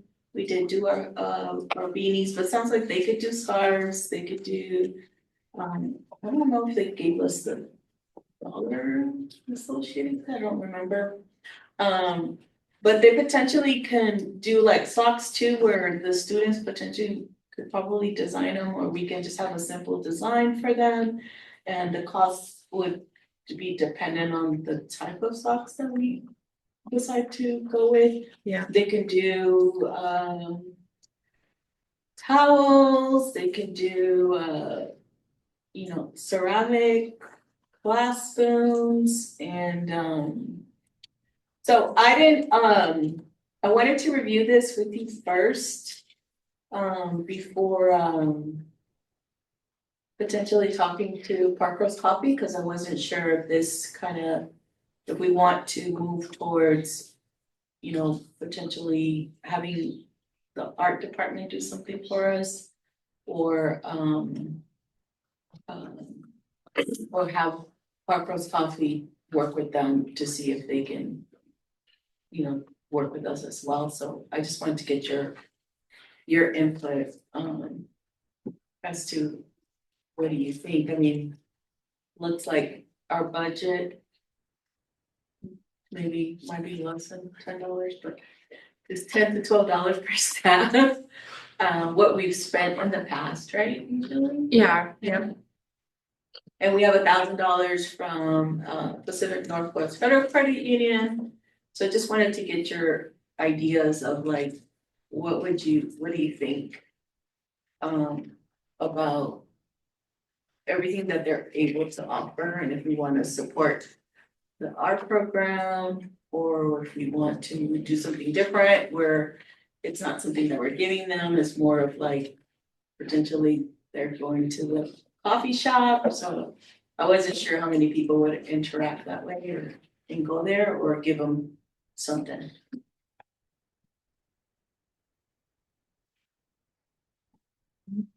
Yeah.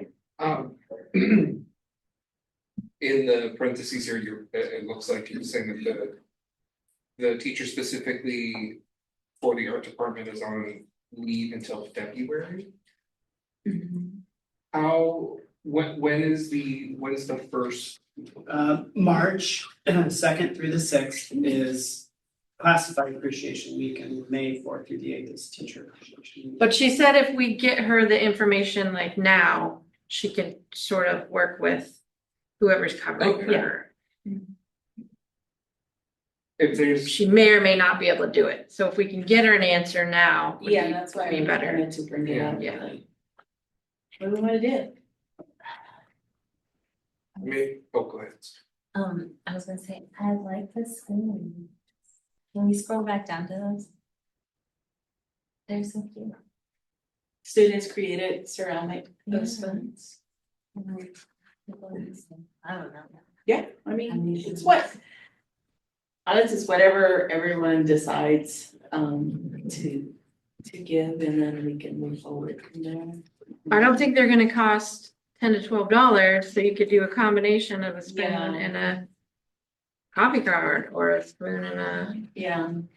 Yeah, so tea they can towel. stir their coffee with the spoon. See? How expensive are the socks? Let's see, what did Blazing Stitches said? Oh, they didn't say socks. Did say Well, they said 9 to 12-ish. 9 to socks. Oh, okay. Is what Lazy just said, but if it looks like we can also do They could do heat press press. on the sock, depending on the sock. On the ribbed sock. Okay, that's what the sock link is for, it's the type of sock. Yeah, from the arts, the high school. Got it. They also do stickers. I mean, potentially, maybe could do the spoons and some stickers, or spoons and. I could talk to Lily from the Park Rose Coffee Shop, but I just wanted to get your input of like.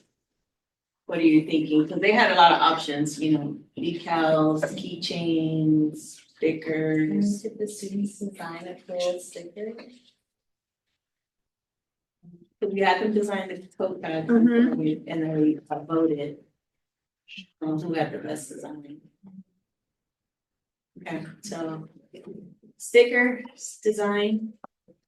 Ceramic spoons. Okay. And baby Park Rose coffee. Okay. Yeah.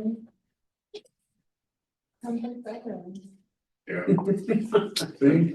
I guess we just need to know the cost of everything, cost of the spoons, cost of the stickers, and what does that leave us, so then I Okay. can have a conversation with Okay, Park Rose Coffee, like if they can. Yeah. Make this happen for us. Or maybe discount it or something. You get a little shot of That's coffee. Might be a long day, Okay. My coffee shop. Cool, all right. That little cousin, be a little cousin. Alrighty, so next on the agenda, so board self-evaluation planning. So it looks like there's, 24-25 version attached. That's what we always use, right? Yep. Okay. Well, we need to have money for the other one. Yeah. Okay, so that one, Yep. discussion done, Yep. got it, Cool. free one. We don't have nothing to. You guys typically do that with the. Plus. Oh, yeah, when do you wanna do it? And I think last time we did it in May, Yeah, May. before the graduation and everything. okay, So then, next week is superintendent evaluation plan. You gotta make it work. No, I'm just joking. All you right there. These were the questions you asked last year, so the board created the questions. Or drafted them and the chair finalized it, or someone volunteered. Yeah. It doesn't have to be the chair. Yeah, that's what we did. We just read over the questions and then, if you had any feedback on, if you wanna change something or add something, you would, I think you emailed it to the chair and Andrea. And then we would discuss it. I think we discussed it in our executive session. If, and then, finalize, Question. the question. Yeah, Okay. And we can do the same thing this year. Next week. Collaboration. And I think that one I completed that. Yep, then you made a summary. Was it May? Oh, I think so. yep, But there's a process before that though, right? Cause you have to do yours. I'm supposed to We gotta get present it to you. my responses to you, so Yeah. ideally you can, And then you have to write in your. yeah. Yeah. I think it'd be great to consider a student-based question. Like, thinking about what you guys may want to hear from me as a superintendent. As part of my evaluation, because you're all, you're my bosses, so I wanna be able to like respond to. So if you don't mind sharing the questions with, and then if you have Okay. anything that you wanna add, just, call in here. And then also more than happy to come to the school, since you're able to talk about it, too, all the way down the street, so I'll be any stuff. It's like we get my nerves, but they.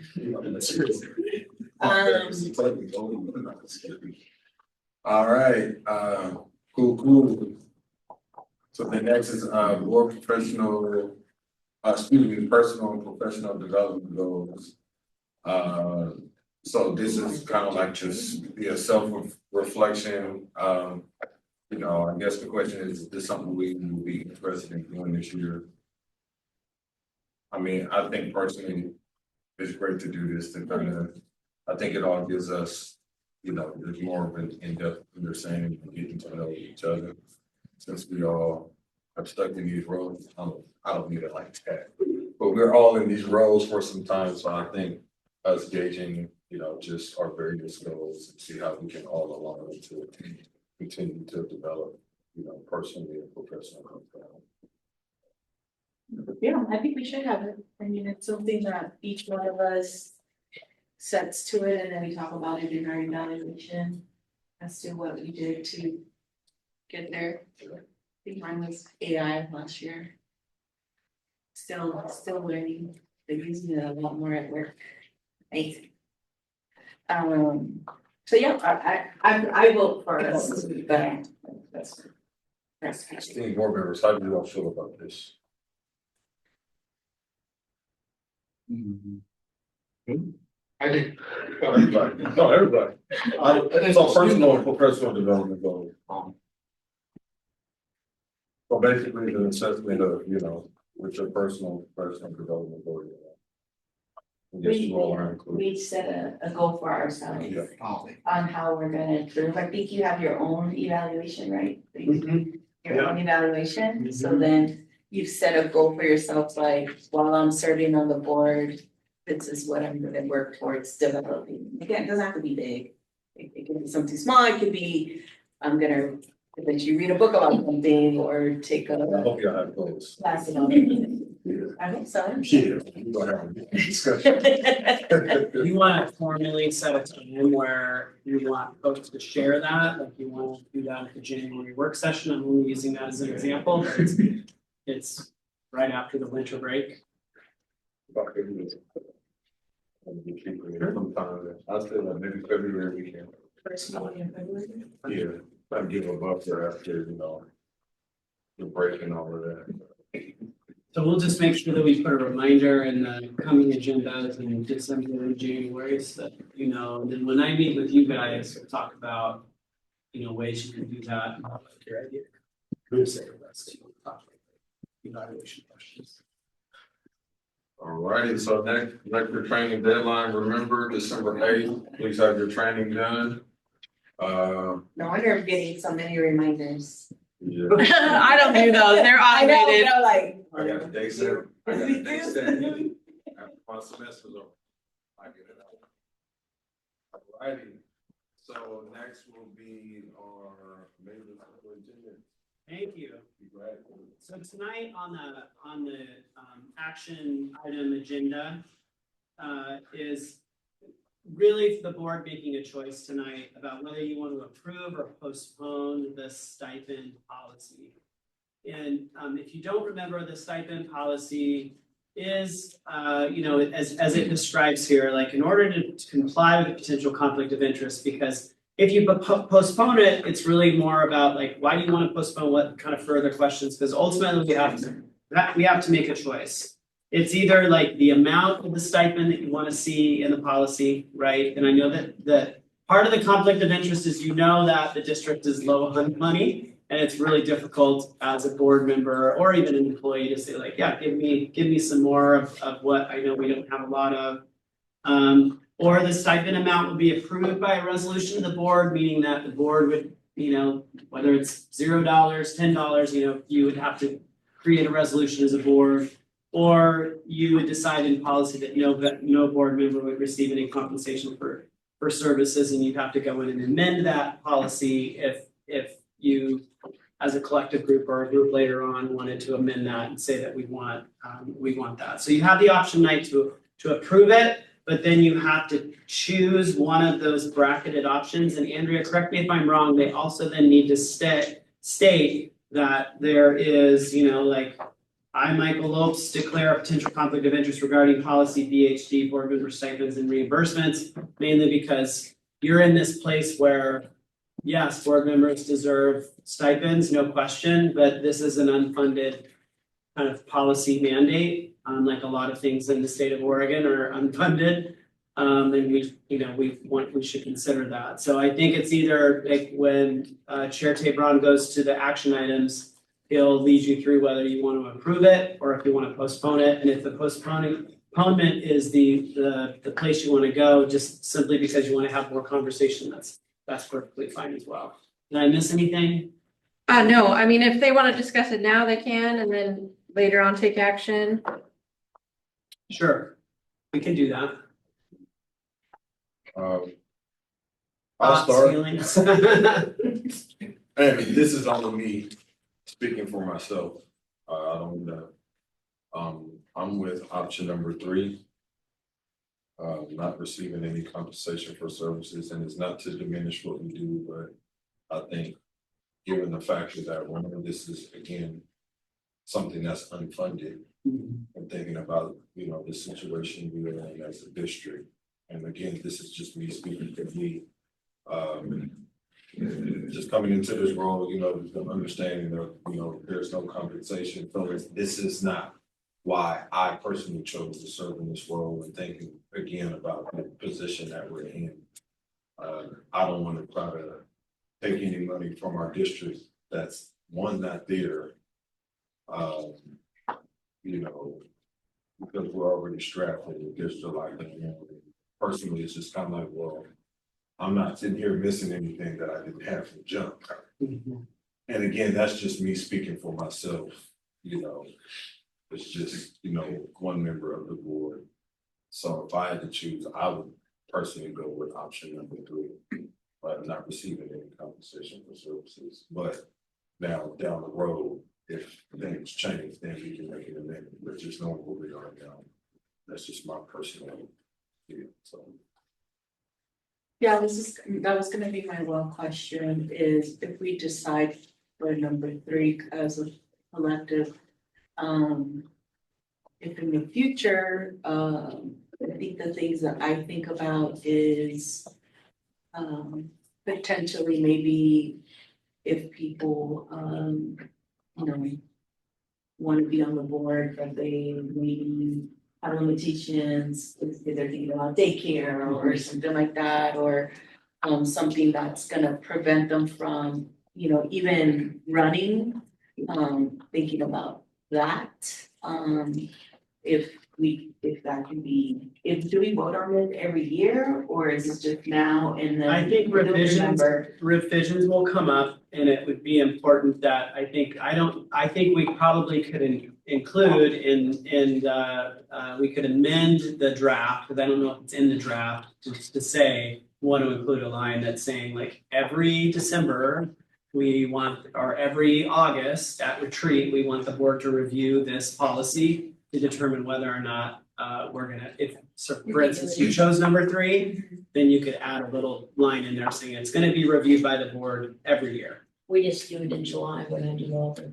Sure, yeah, we could do it at the organizational meeting. Yeah. So you just have to propose an amendment to the policy. That's the only thing I'm thinking about, just because, of course, like, all of us have a few more years on the board, but just for future, I don't want anyone to feel like if they have a need, if potentially we're better in our budget, right? Still looking at our budget, that it would stop them from being able to, if they really want to serve on the board, but there's a limitation or a reason why they can't, because of, funds or something, or having to pay for some daycare or something, just thinking about that.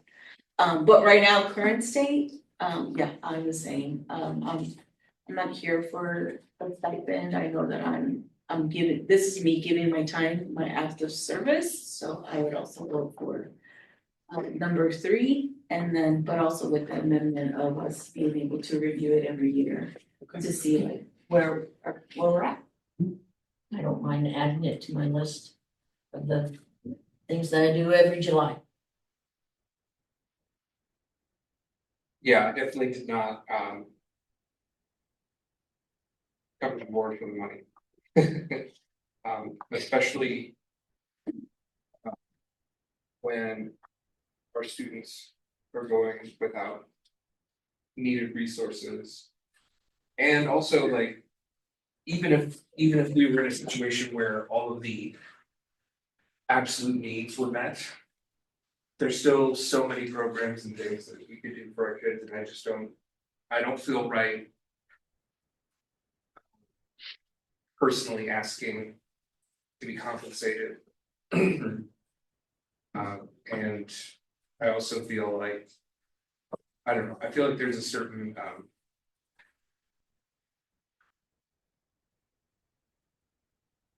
knowing how I feel like I guess volunteering to be on the board means that you have to have a certain mindset when you want to do it, as opposed to there being that notwithstanding obstacles that others may face, even just being able to be on the board. So I guess for me, yeah, it would be number 3.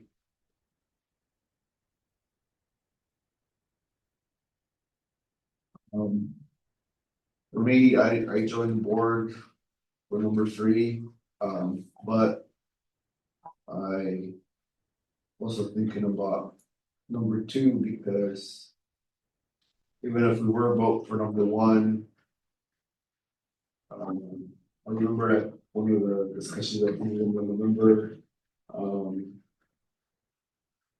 event, but they discussed that if we were to approve number 1, it would not directly impact us, like we would not be able to start receiving the funds in this term. It would be for the following term.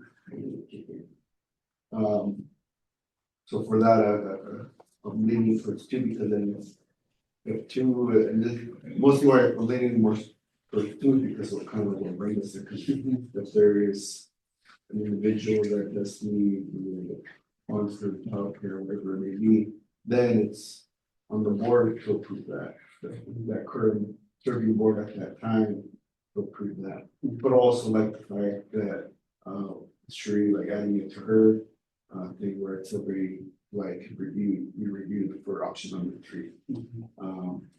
So I just kind of wanted to kind of let that be known that whatever we approved, if it was approved for one, that it was not it wouldn't take effect, they would be impacting our current terms that were served, they would kick in our next term. 26, 27? Be effective 7/1. Seven. So even if we wanted something that we would want to take effect now, it would not be that way. Until our next term that we serve. But for that reason, I would also lean towards 3 with the optional review, 3.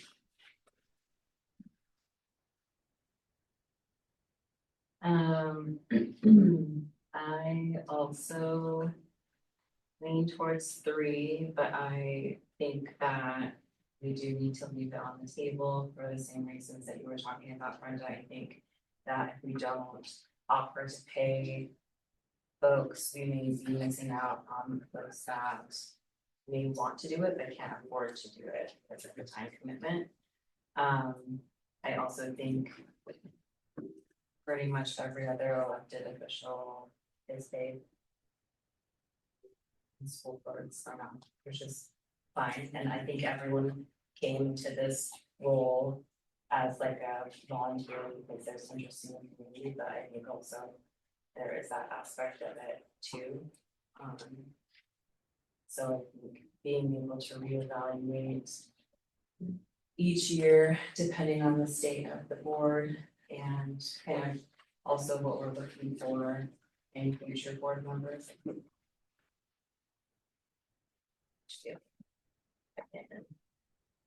Reassess. Yeah, I'm looking at it from a perspective of like, I know that we all assess ourselves as to time and when is the time to volunteer. But as a single parent, I wanna look at it from that perspective of like, if you have kids in the school and you don't have that extra layer of support, that doesn't keep you from running for a board position. So just if I have to give an example, that's really what it is, you know, I have that support, I'm lucky to have that from, you know, my tribe. And I didn't start like fully volunteering until my kids were volunteered, but fully volunteering until my kids were in high school for that reason. But I know there's amazing people out there that just don't have that extra layer of support and potentially they can tap into, you know, someone that can, you know, they can pay for a few hours. That's really where I'm. Who would have sounds like that?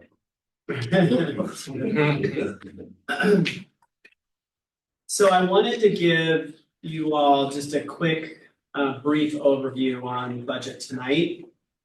December and January enters kind of advocacy season, so that means that students, in December, our next meeting, I'm gonna be highlighting some potential ways that we're gonna engage with our legislators and our city leaders. And that does include you all.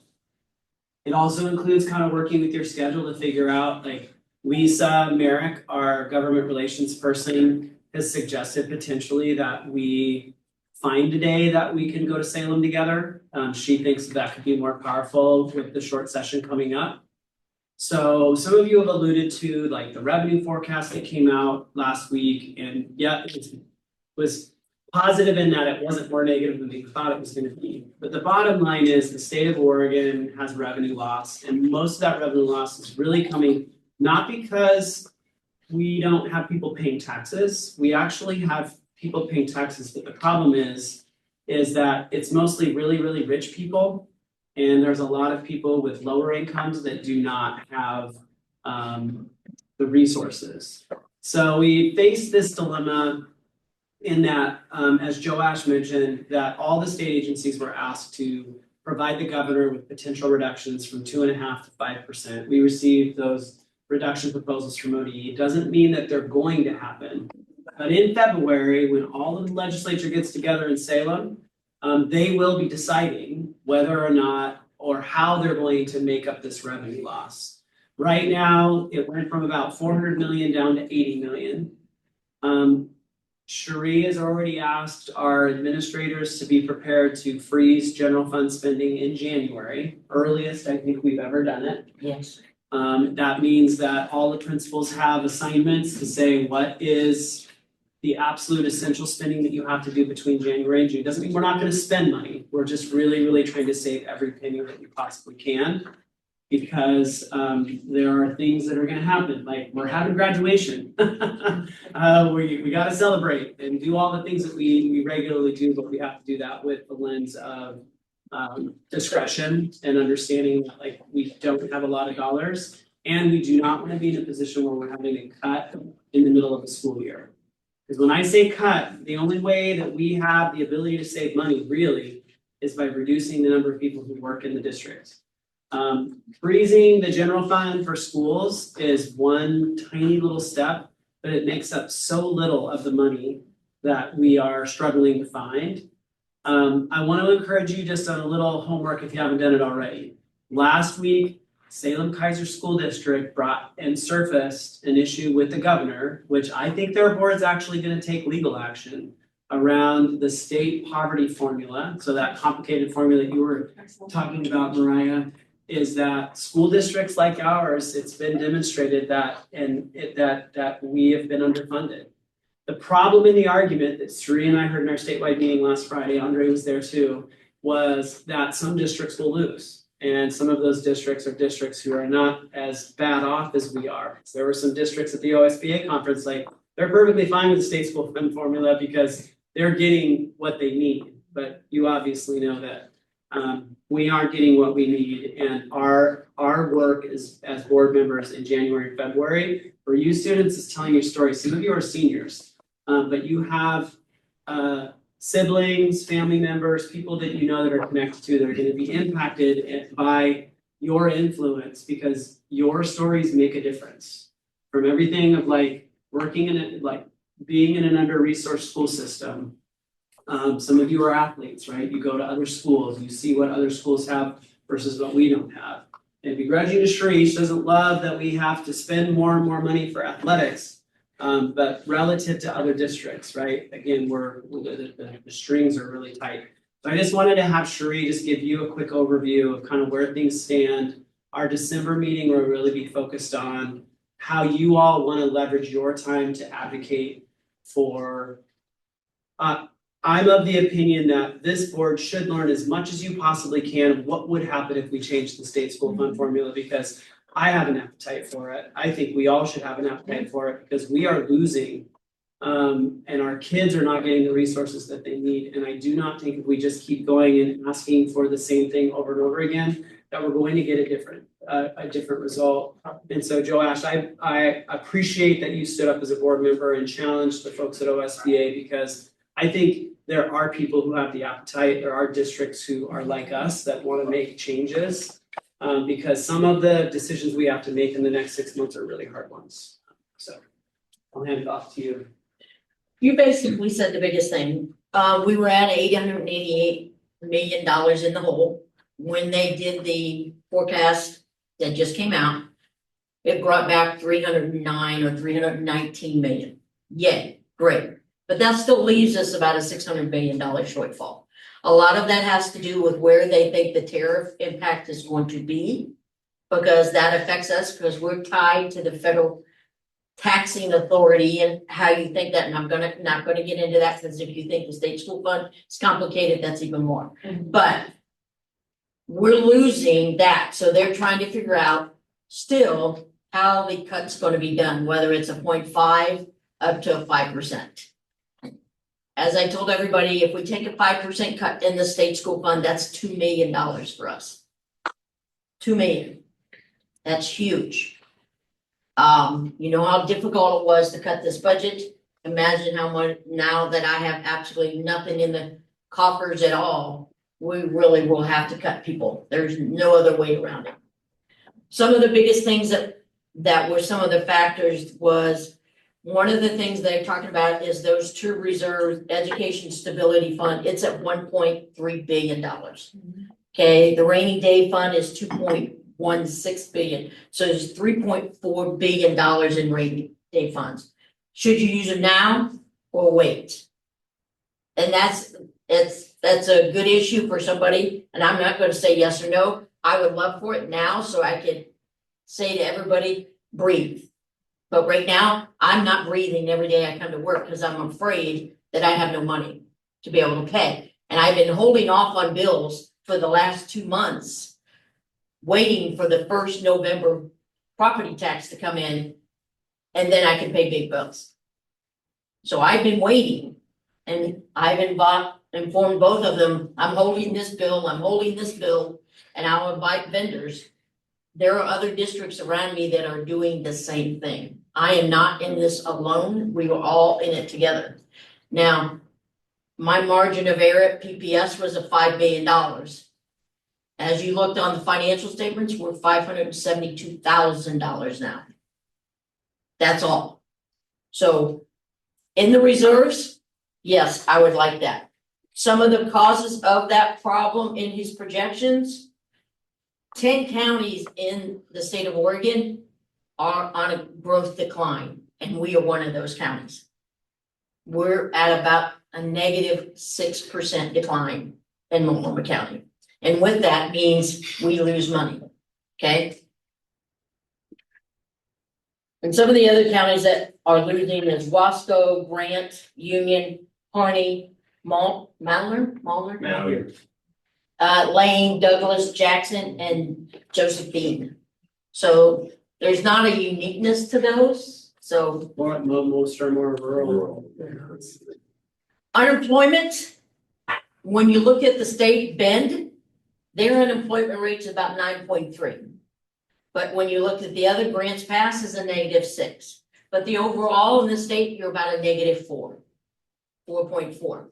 So our unemployment rate is not great, right? One of the things I always look about is the GDP.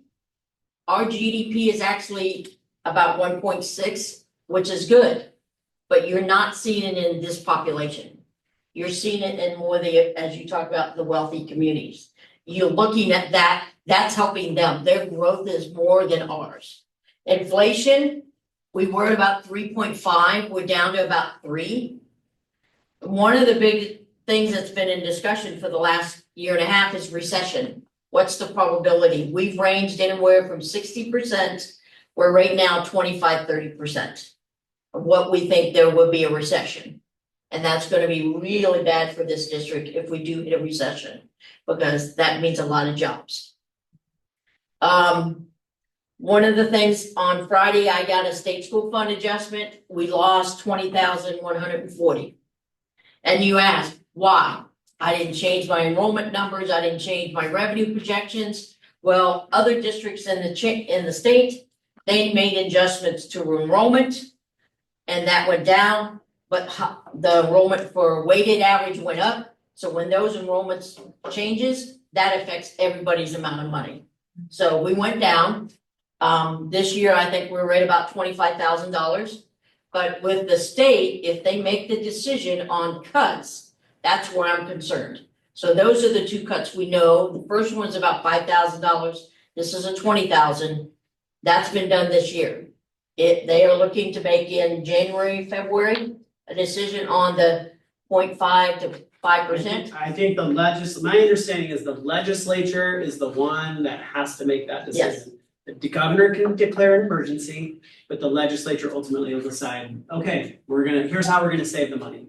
And unfortunately, because most of the federal impact is really on human services. And that primarily is because we, as Sheree said, Medicaid, we provide insurance to our kids in Oregon. We have fully taken advantage of the Affordable Care Act, and so we've really relied on those federal dollars. And with this House resolution bill, provides tax breaks to particular people, but obviously it leaves the $600 million hole. And you alluded to this, Joash. It's like a prediction of what they think where those losses are, but they're still in actuality figuring it out. And that's the drawback. So I do think that February is gonna be a key month, because I don't think we'll actually know what the state's gonna do until the legislative session finishes. The next revenue forecast is actually February 4th, Yes. and that's the one that will tell us, like, is it looking a little better, is it looking a little worse? What I heard from the state economist last week that I guess it's just an illustration of kind of where things are, is that wealthy people's incomes are increasing at a really precipitous rate. And we're talking about people who are making millions of dollars, but even people who are in that income bracket of 250,000 and up, they're creating the tax revenue in the state. But the precarious perch there is that a lot of the services that are being provided to people who have lower incomes are the ones that are going to be impacted. So sadly, it's just this real uneven distribution of wealth. And the impact is much, much greater for those who don't have high incomes. Today, the president made a declaration where there were certain categories of people that could have basically classification, like if you were a CPA or an accountant, you could get basic relief on, let's say, your student loans. Well, there were 3 categories, and I don't remember the other 2, but I'm no longer considered one of those highly educated people anymore under their classification. Doctor nurses. The nurses are no longer also, that's one of them. Yeah. So it's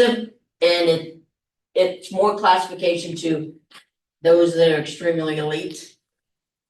It's funny, I won't go into that, I'll rant, I won't go there, so. One of the other things that affects this is our audit.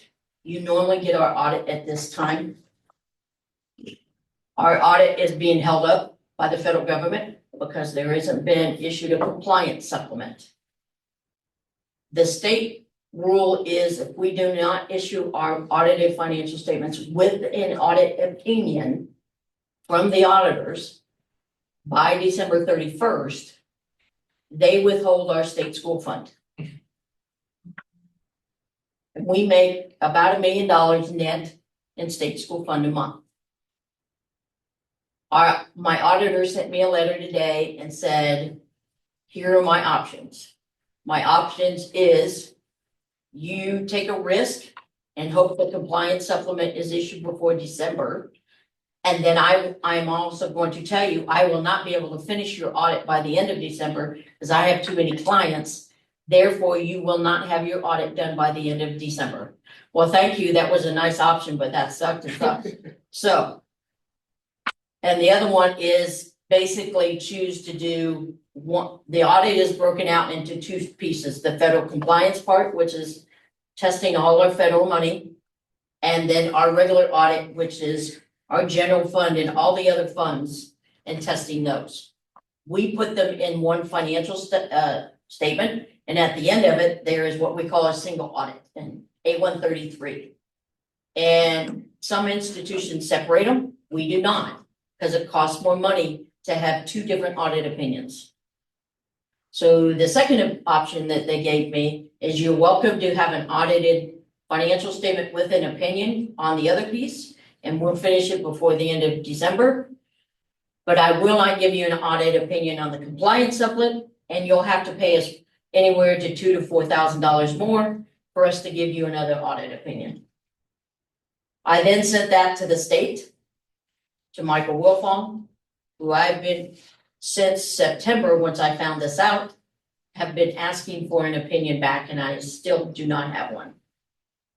So that will also affect every school district in the state, because nobody can get audited opinions without a compliance supplement unless the auditor takes a risk and does them together. And if they do that and everybody snitches, then they are going to lose, and they will lose their license. And I wouldn't do that with my CPA firm. I wouldn't do that, but there are a lot of people willing to pay the extra money.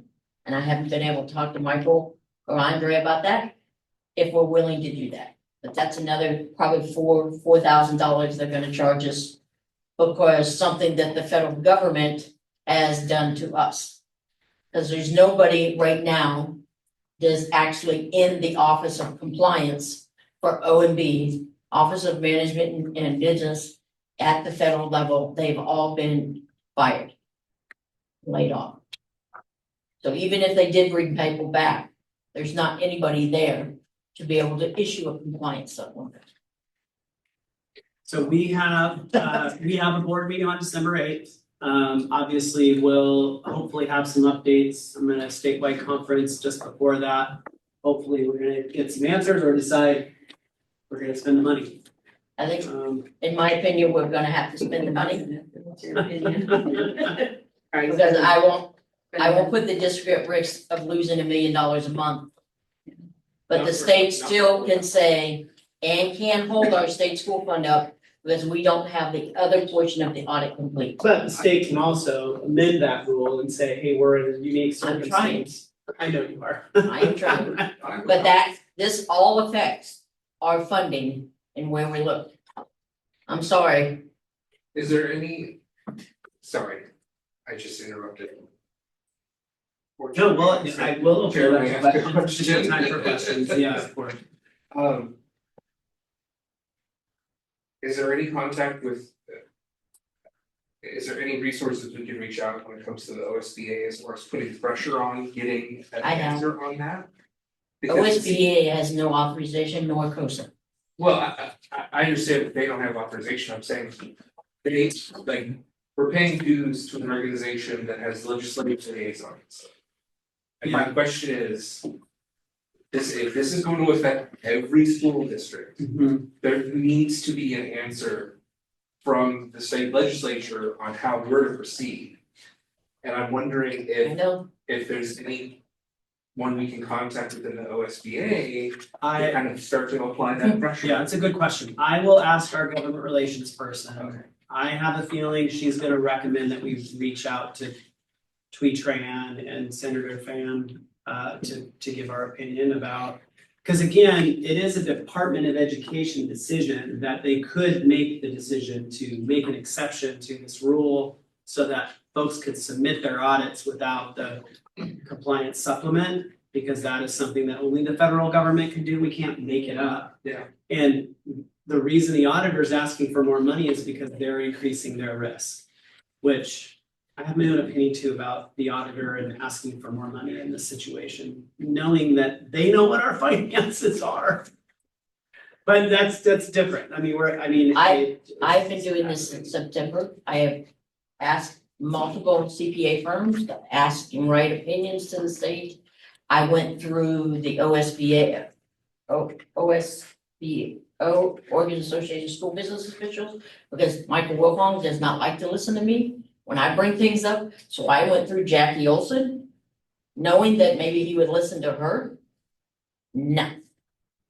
So when I was at the conference at Shalishan, I approached him again and asked for an opinion to do it as we did Division 22 when we had COVID, to give us an exemption of one-time, 1 year exemption because of the situations that we had. Still no response. Like when you talk to him in person? I did talk to him in person. yeah, they're right now just saying they don't know what they're gonna do. So that doesn't help with them it being a month away. And other people have a lot of money sitting in the bank and have a lot of reserves. But our district in the last 2 years have eaten through everything. So I'm a little scared. So. We'll open it up to questions and thoughtful time. My question. Pretty much our only option is to pay for the extra $4,000 for that audit. If we don't lose, so we don't want to lose out on the $1 million fund. If I'm doing conservatism, yes, that's my best option, and I have to make a decision by December 1st.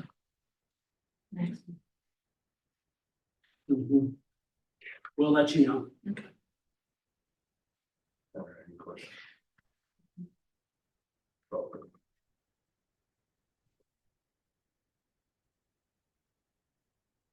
I'm sorry. This is not your. You don't have to apologize. You're doing your job. The fact that we are not in a worse position is because of you. So you don't need to apologize.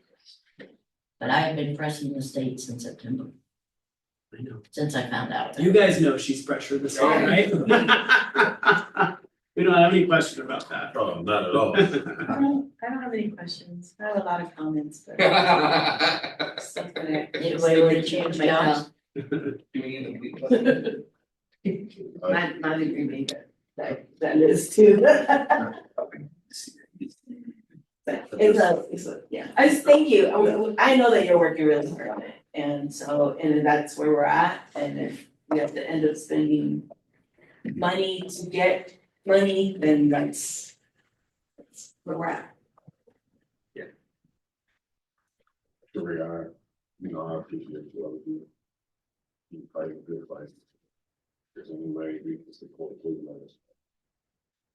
I'll just put Andre's name to everything in the future and then I'll just hide between Andre. We'll circle back, so you know, I will ask Lisa that question, Josh, just in terms of ways to advocate in the short term. The final thing I have is that you are taking action tonight on board goals. As a reminder, I had Antoinette talk specifically about Parent Square tonight, because one of our goals is just looking at our reach and communication and how effective that is.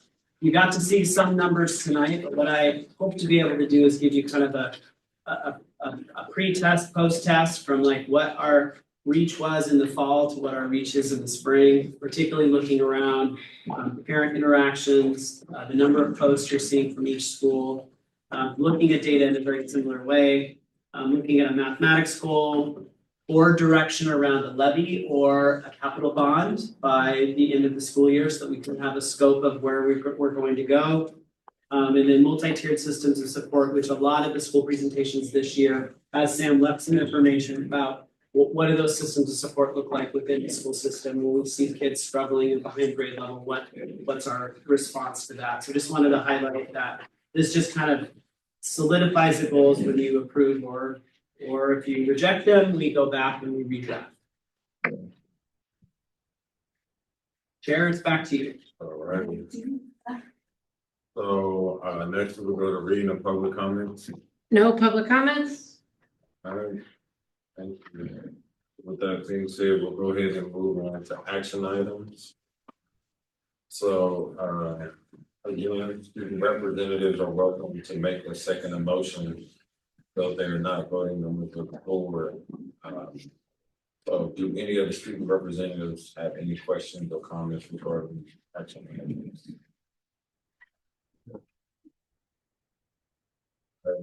First action item, is a complaint to the voluntary policy exception request. So with that being said, yeah, we did talk specifics to this complaint in 2 different executive sessions. This is just deciding whether or not the board wants to uphold or overturn my decision regarding the Kale complaint. This was a request to make an exception to the district policy that outlines volunteer requirements. So you're either upholding or overturning would be your motion. Yes.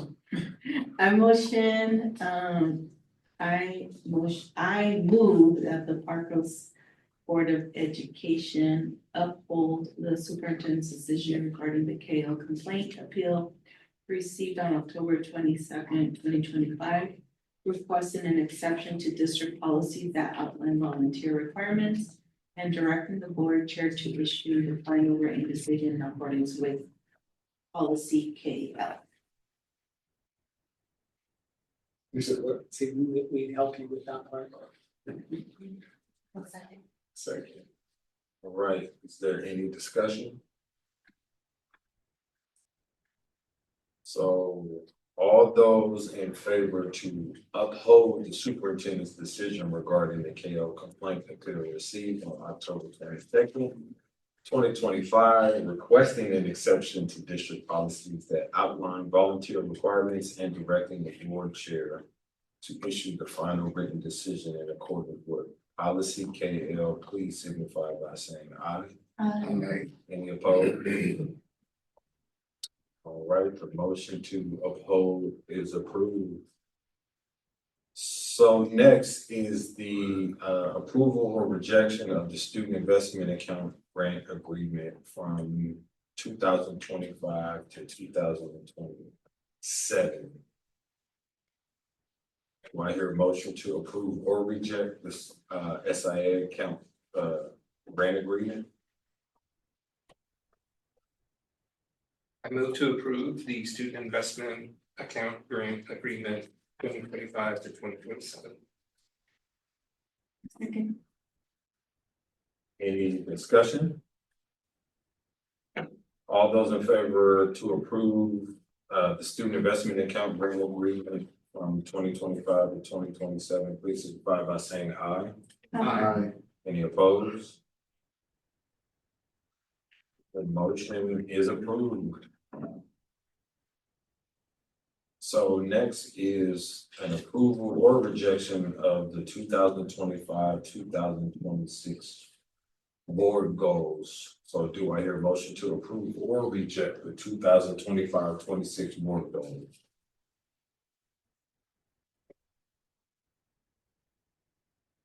I motion to approve the 2025-2026 board goals. Which bracket option? Can you include that in your motion? Oh, the. I think they're on the, Oh, my bad. we're on D and. Sorry. Sorry about that. Brenda, sorry. Get a second? I didn't hear a second.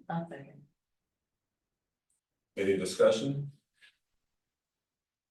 All those in favor of approving the 2025-2026 board goals, please signify by saying aye. Aye. The motion is approved.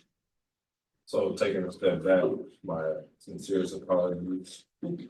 So do I hear a motion to approve or postpone the adoption of board BHD board member stipends and reimbursements?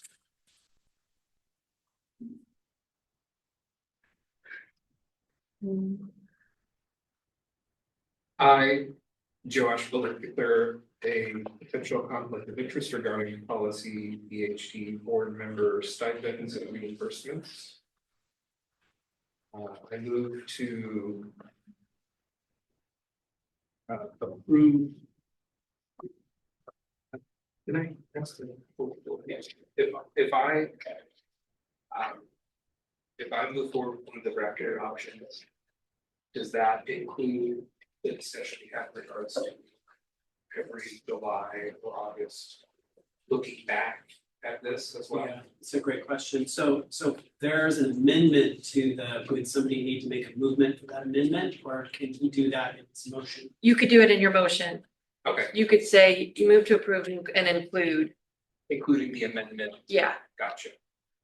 So I move to approve adoption of board policy BHD board member stipends and reimbursements with bracket option number 3 selected with the amendment that annually in our retreat in August that we reevaluate.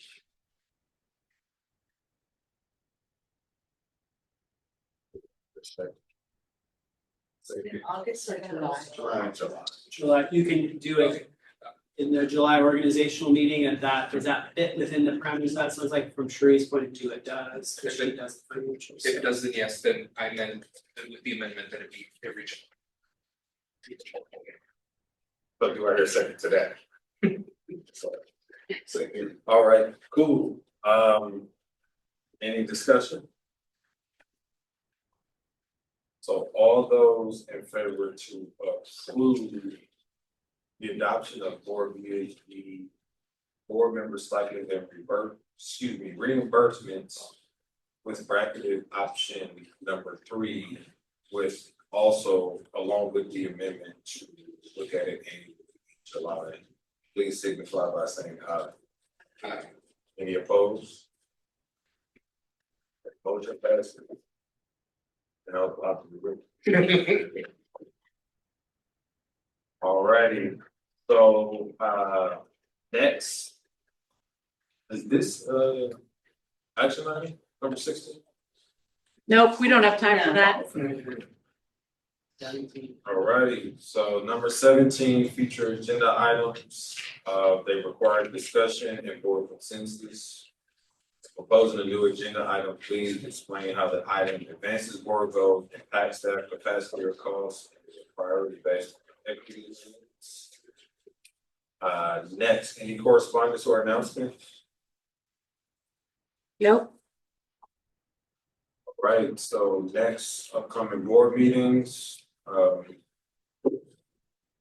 meeting in December due to winter break, which is Monday, December 8th, 2025. And as you see, I'm not gonna read all of these, upcoming events and community engagement. So with that being said, I'm going to adjourn this meeting at 9:31 p.m.